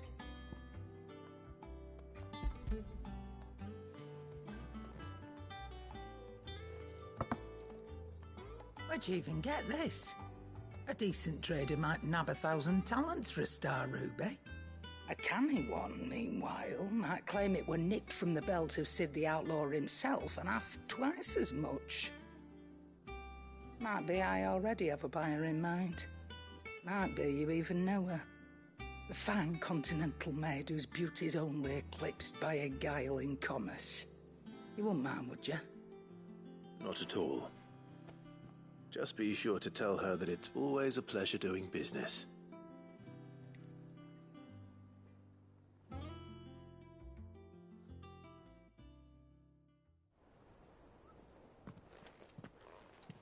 I hear you ended up delivering all 3 stones. Thanks to this lump. I sometimes wonder what I pay you for. Speaking of which, I still haven't been paid last month's wages. Oh, so you remember what's owed to you then? Get your ass behind that disc of yours and don't get up before those ledgers are square.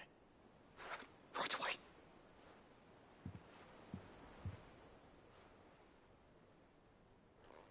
I've seen that before. You have, yeah. Plenty of times. It was the only goblet Sid ever used. Either out of habit, or because the filthy sod couldn't be bothered to find a clean one. I knew so little about him. Like most people. Martha and the Dame both seem to have fond memories of him. I bet they do. How long did you know Sid before he... Before he died. 20 summers, give or take. Back in the day, I was a purser on a trade ship, which is where I met him. He bought passage to... I forget where.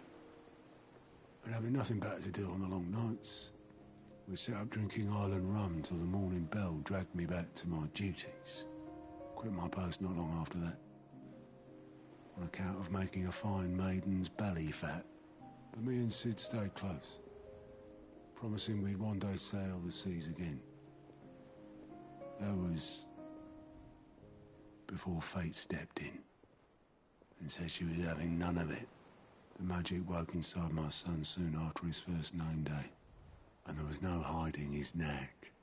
Couldn't you and your family have...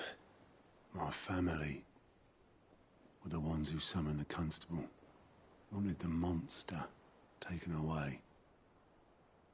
I couldn't turn my back on him, forget what I felt, and I couldn't for the life of me understand how they could. Luckily, Sid was of the same mind as me. It was him who stood beside me when all I wanted was to tear the whole world down. Him who cried for me when I had no tears left of my own. Him who swore he'd do everything he could to stop it from happening again. And he was true to his word, too. Left the Royal Army once and for all. His ranks, his ribbons, gone. Just like that. Threw away everything he had. All to right a wrong that no one else had the courage to face. I knew then I'd follow that man to the ends of the earth.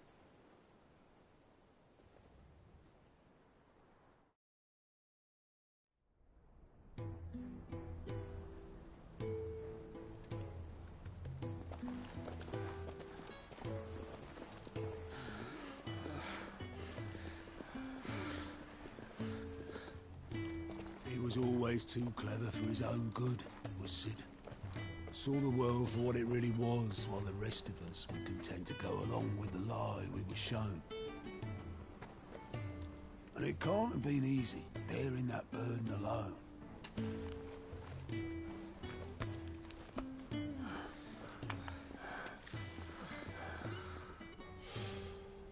but he didn't let it stop him.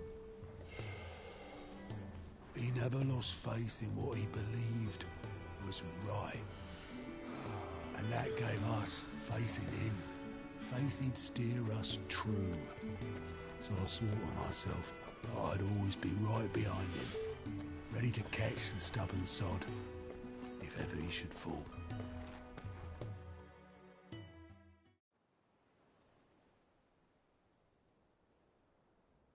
But I couldn't even do that.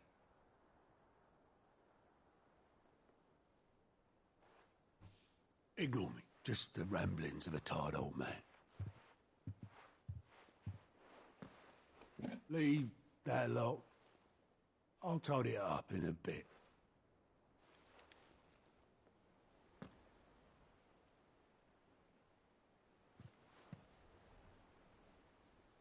This is Sid's handwriting.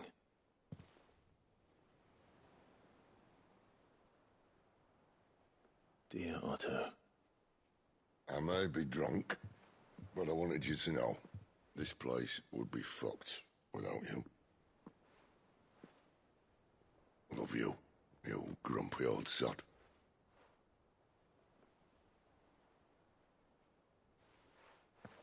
This note. Hmm? What about it? Sid was right. Without you, we'd all be lost.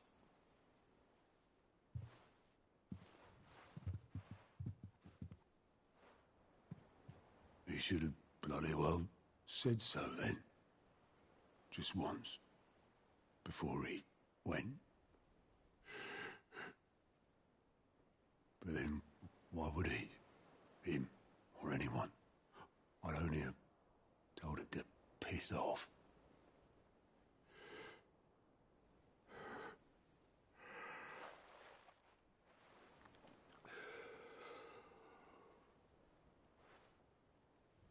You're wrong, though. Both of you. It was never just me keeping the hideaway afloat. It was all of us. I just shoved people in the right direction. I barely seem to be able to do that anymore.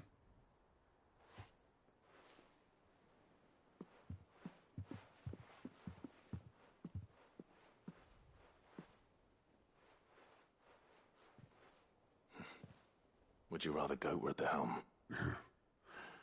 Well, maybe I've got a few more years left in me. I'm going to hold you to that, Otto. Before you go, Sid would have wanted you to have this. But that's... This'll do me just fine.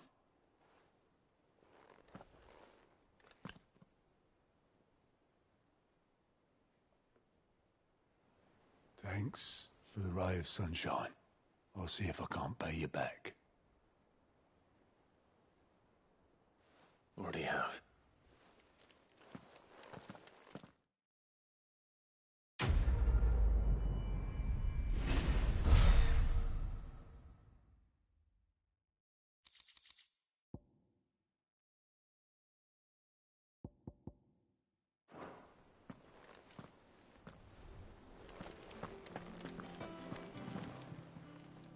Welcome to the Patron's Whisper. Here's everything we've received and everything promised. All yours. All done? All right, Clive. Astrix. We'd finished sending half the hideaway traipsing across the twins, has she? I swear, that girl'd do anything to put off visiting her old dad's grave. No excuses now, though, eh? Not quite. She said there was one final thing she had to take care of. I'm sure she'll be finished soon enough. She said that? In those words? She did, yes. Clive? Were you born yesterday or something? There is no thing. She'll probably be halfway to Canva by now. Mid. I might still be able to catch her.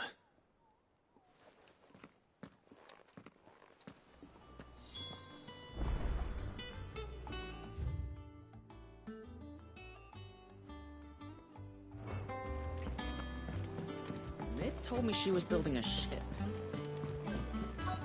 Is that the thing Tomes held? Obolus, have you seen Mid? Yep.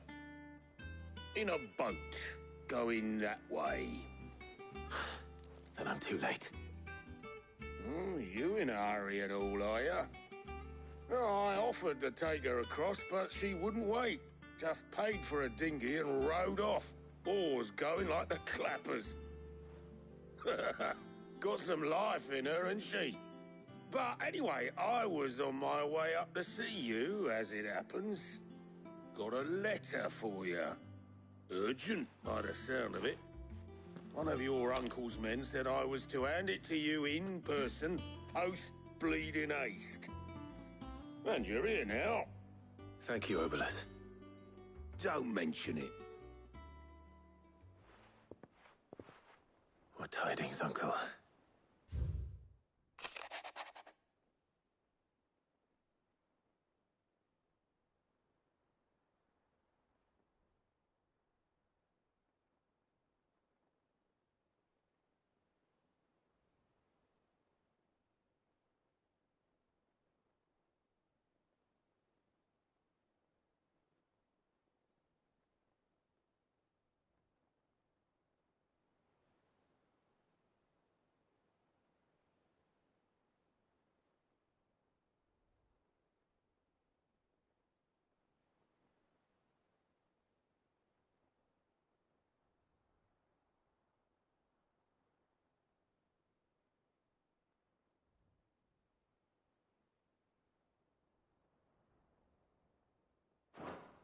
Trouble in Canva.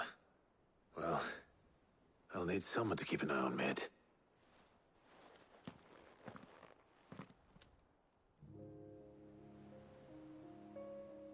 So what? Mid got us to do all the dirty work and then just sailed off into the sunset?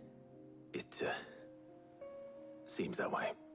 Well, nothing we can do about it now.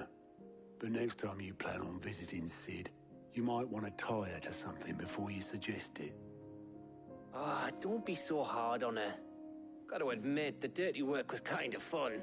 Everyone pitching in and all that bollocks. Just like when we built this place. You're right. Anyway, we all set to head to the old hideaway. I could do with getting to Canva pretty sharpish. Wouldn't do to keep Lord Rosfield of the Seven High Houses waiting now, would it? Not after he asked for me personally. Gav will be leaving with me. Will you mind the place while we're gone? You can count on me. Just be sure to give Sid and the others my regards. All right. Oh, by the way, Jill will be joining us too. She's got some things to take care of, but she'll meet us there. I hope she's telling the truth at least.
Well, Sid, I remember what you told me. But if no one is listening to what you have to say, you may as well not say it.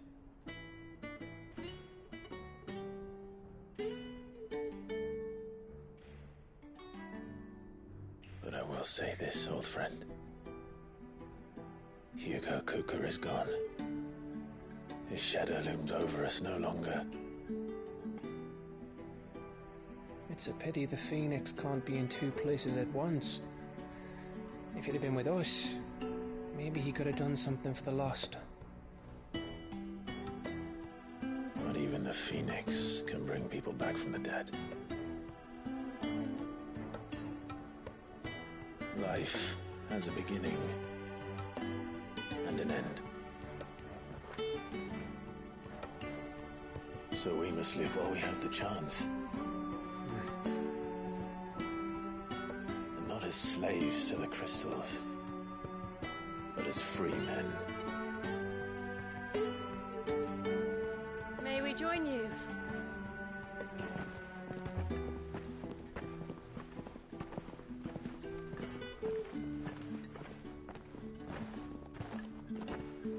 Lady Karen, what a pleasant surprise. I thought I'd drop by and see how you were all doing before heading off to restock my supplies.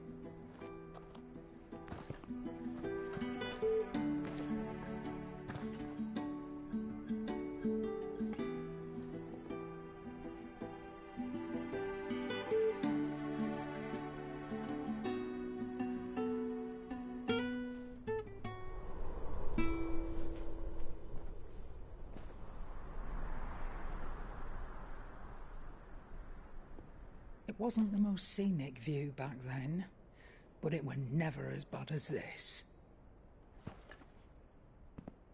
I know. The Blight marches on. And soon, there'll be no escaping sights like these.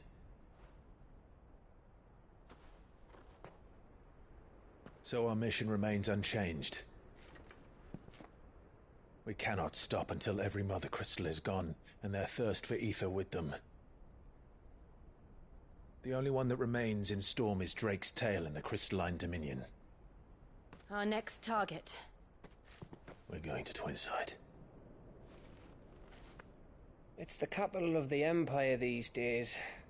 I wouldn't like to think how tightly guarded they've got the place. Not that that'll stop you, but we do well to scout it out before you go charging in. We would indeed. If you're off to the Dominion, you can take this great lump with you. Goods. Oh, I am sorry. Have you forgotten you're the most wanted man in the Twins? I thought you might like to disguise yourselves as the attendants of a travelling trader, assuming you've no better ideas. You wanted to buy yourself some tools, didn't you? Well, now's your chance. You're letting me go with them? Oh, thanks, Nan. Stop that! You'll break me bones, you great galoot.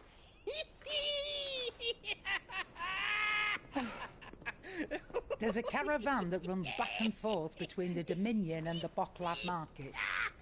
It's managed by the Merchants Guild. Just show them Goots' traders pass and you'll be on your way. It'll be a damn sight less risky than footing it the length of the Crystal Road. That's for sure. Thank you, Karen. And glad to have you with us, Goots.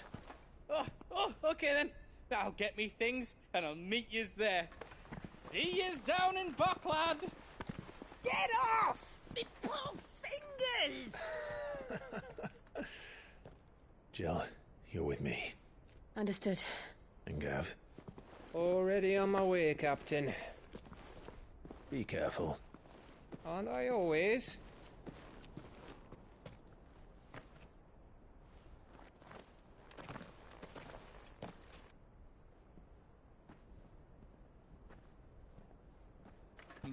Do you see that, Sid?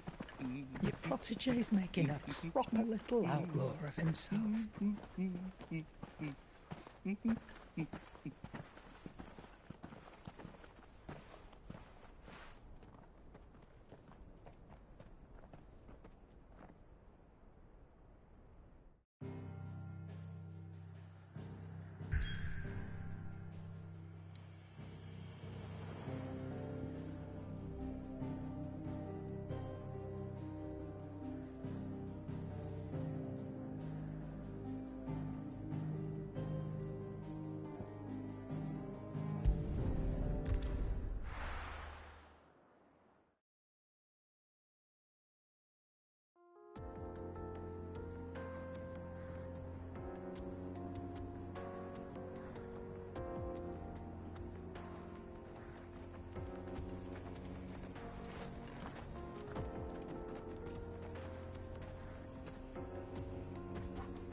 How are you feeling?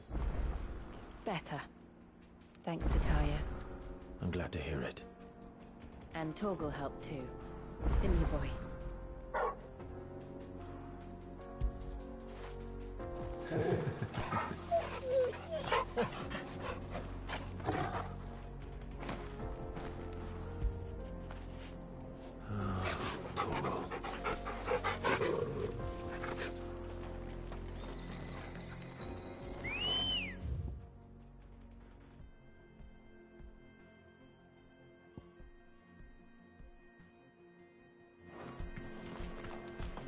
Come on.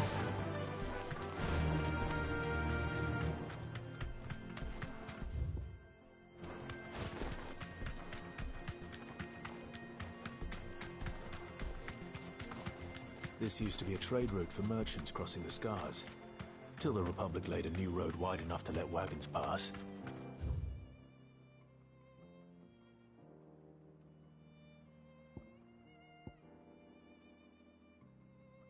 Official traffic moved there. Leaving this one for those living outside the law. Indeed. I doubt we'll be the only outlaws on the trail today.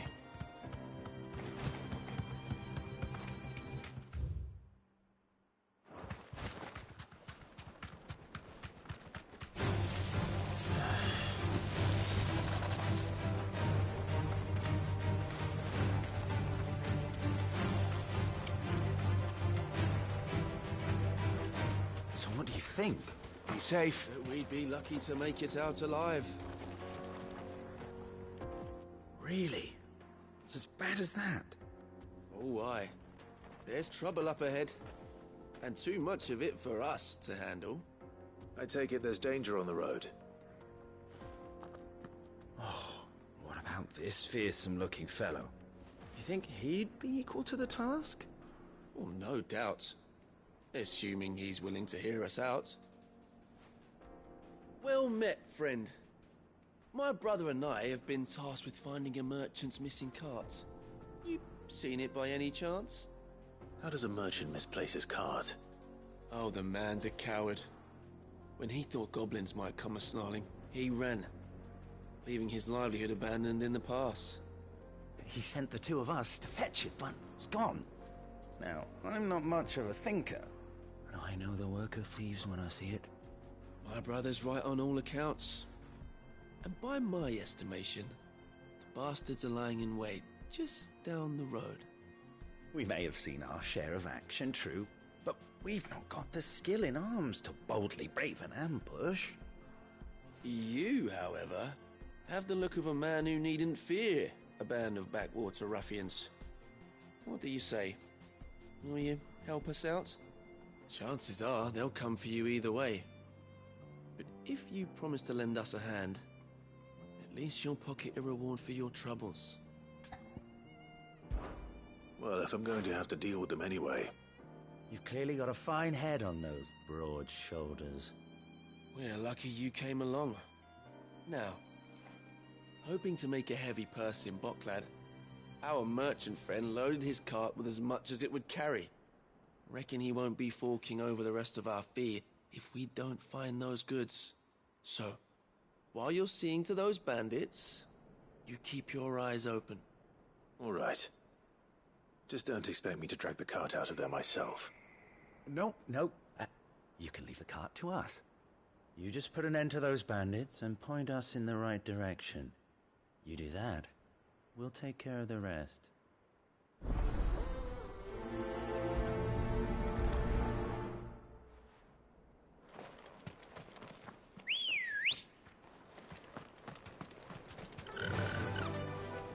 I'm not sure I trust those two.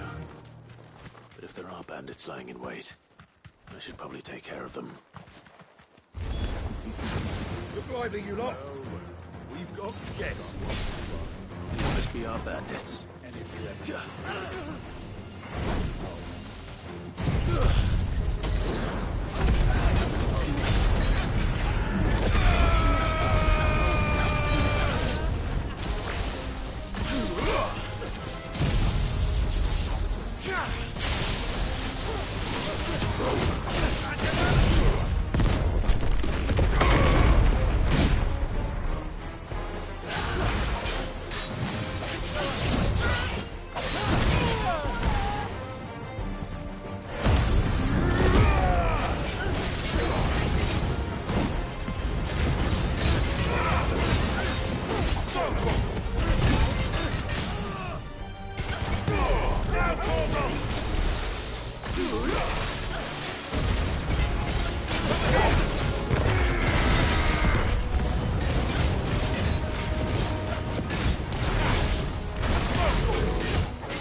That's them dealt with. Now, where's that cart?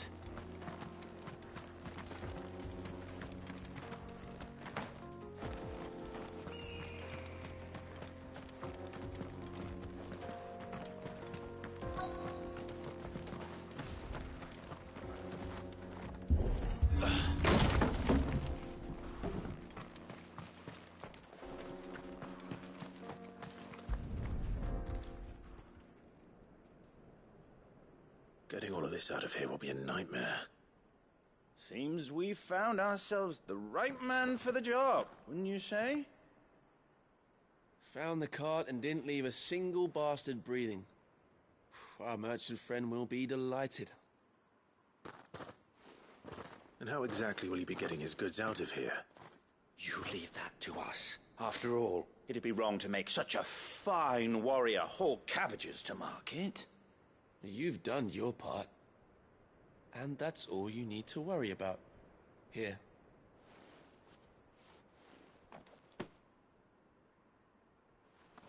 It's been a pleasure. Now piss off. There's no need to be so rude, brother. What if we want his help again next time?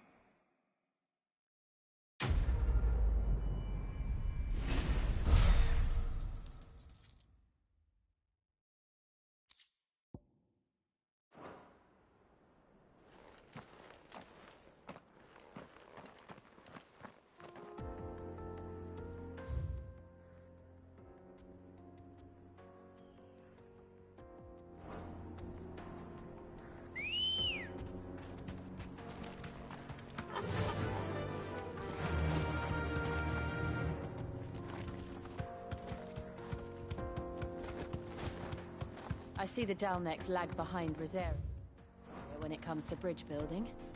The fallen ruin should hold, at least.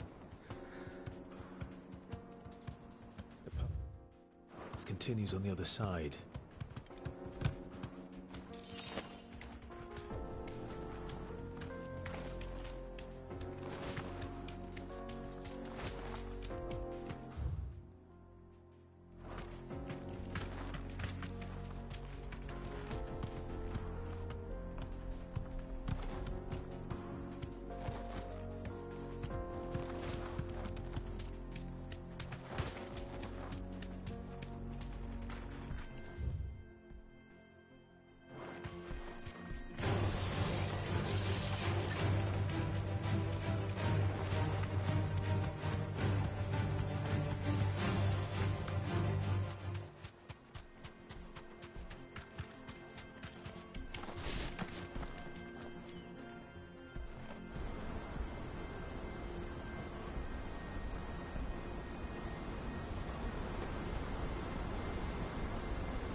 So this is Zemeckis.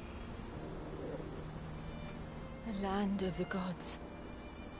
It's even more impressive than I imagined. I remember being captivated by the story as a child. Long, long ago, man was overcome by avarice and challenged the gods in a bid to win their power. The final battle took place here, at these falls. Or so the legend goes. If anyone ever manages to plumb those depths, perhaps we'll learn if there's any truth to the tale.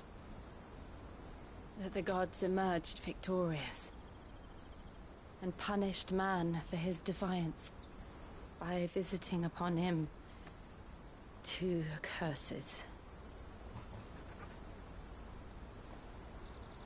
Dominants and bearers. To tell the truth,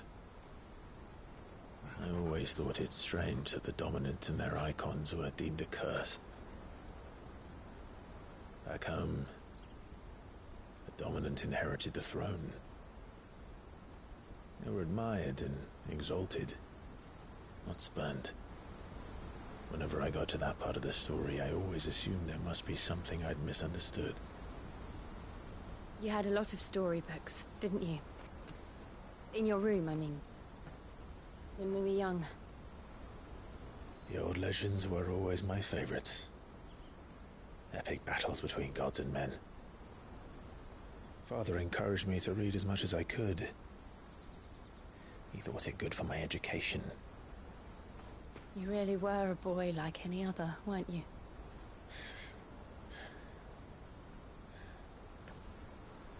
Just look at this place.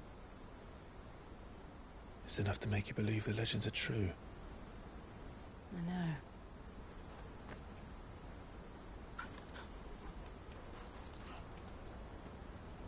We're not far from Boklad. The road will be busier up ahead. And we'll have to keep our wits about us.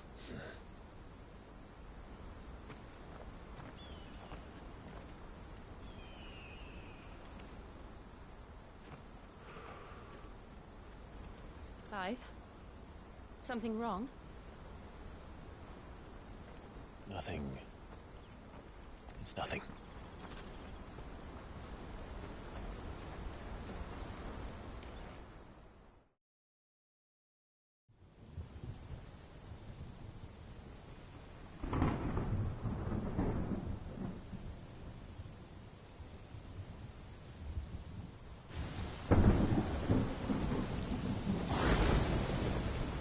I see the reports are true, Father. You have surrendered the throne to Olivier. I have. Emperor Olivier shall rebuild the Holy Empire of Sanbreque.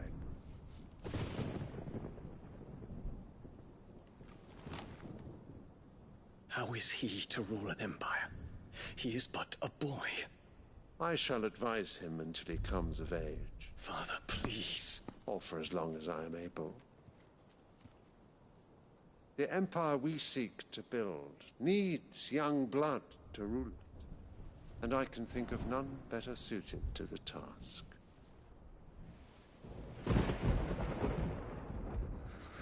There is other news, Dion. Hugo Kupka is dead, and Drake's Fang destroyed. The pillars of the Republic have fallen.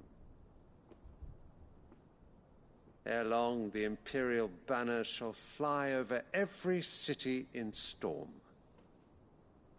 And then Valisthea. All shall bow before their Emperor.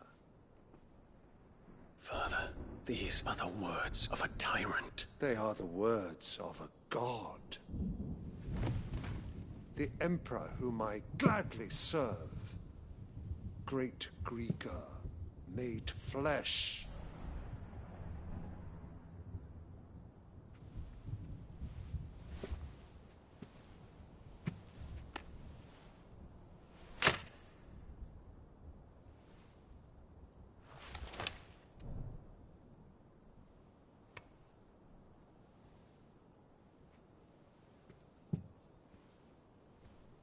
Return to your camp, Dion, and ready your forces.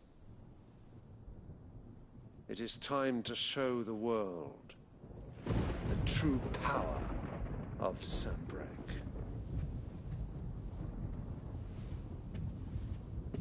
Father. I find you much changed. Is this truly the path you wish to tread? Or are these the ambitions of another? Of Ultima, perhaps? What nonsense is this? I speak my mind, and my mind only. Though I do owe Annabella thanks for reminding me of certain truths regarding the nature of nations, of rulers, and of the divine. You would trust the words of this traitress? She betrayed her country. She slew her husband. You have ever been an invaluable servant to Sanbreque, Prince Dion. I trust you will continue to serve your Emperor in the wars to come. The canker! Silence! Insolent wretch! you will bend the knee. All else is heresy. Sire, forgive me. This audience is over. Come, Your Radiance. The Rowena Syndicate awaits your pleasure. Oh, not another meeting with silly old men. They're so boring. I'm hungry, Father. Can't we have luncheon instead?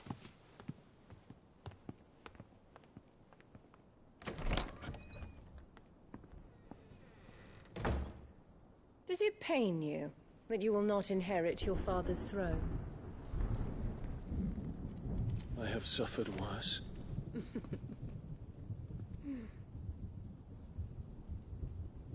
Count your blessings, Dion. For a base-born child to be chosen by Bahamut is miracle enough. You have risen high on his wings, but you shall rise no higher, lest your impure blood stain the throne. What do you know of my blood?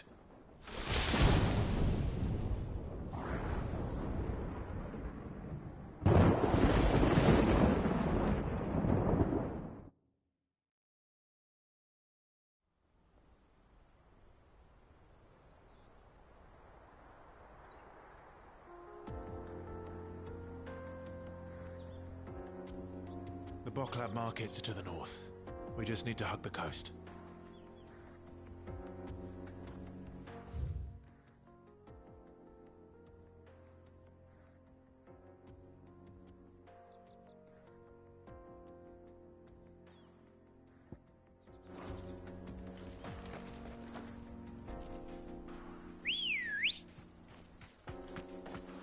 Ready, go? Yeah!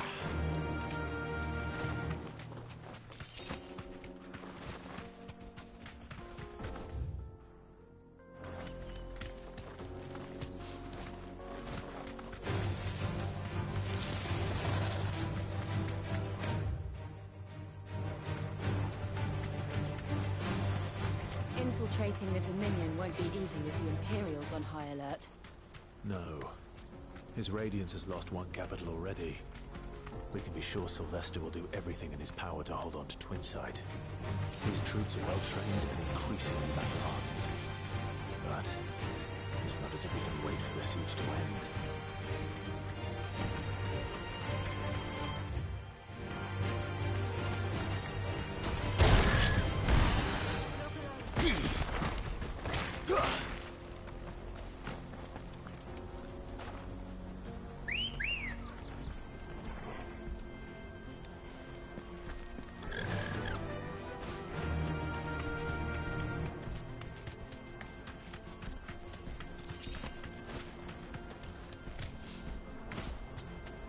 They've closed the road to Randalar.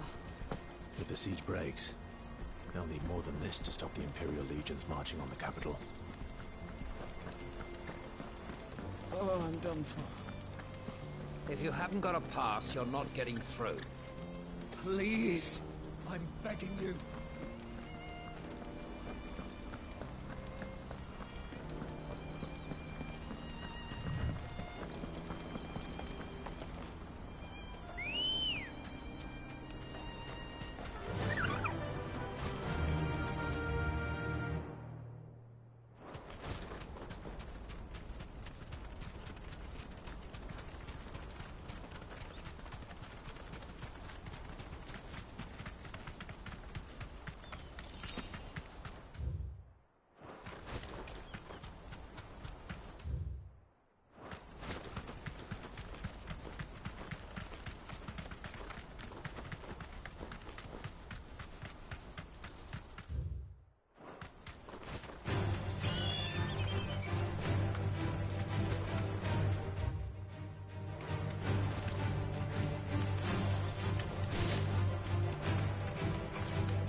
Refugees.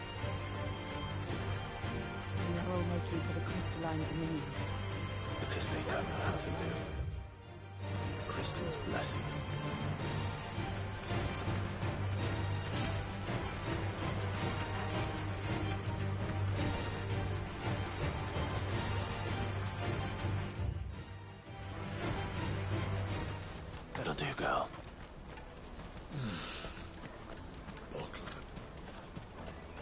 no crystals here. This is where we're supposed to meet Goots, isn't it? That's right. He said he'd wait for us here after replenishing his supplies. I dare say... finished by now. Porter for hire! Hurry, man. I must leave for the Dominion. Bloody crews and caravans. Stupid.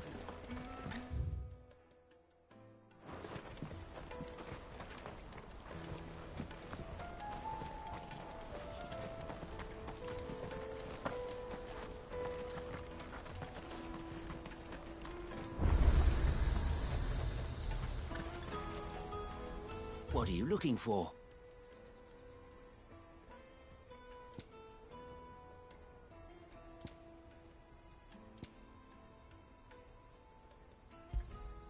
A fine choice. You've a discerning eye. You're welcome anytime. Well met.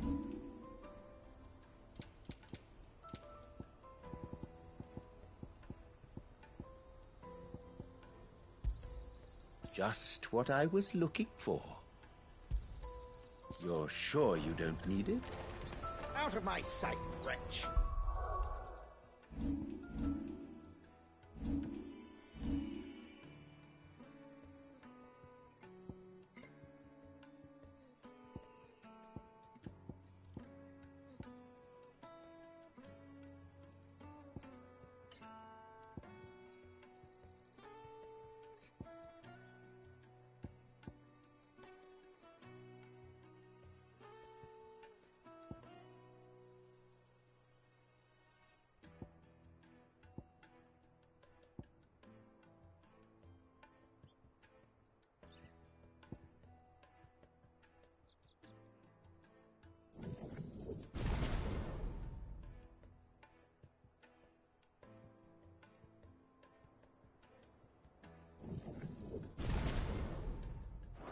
I've no use for a brat.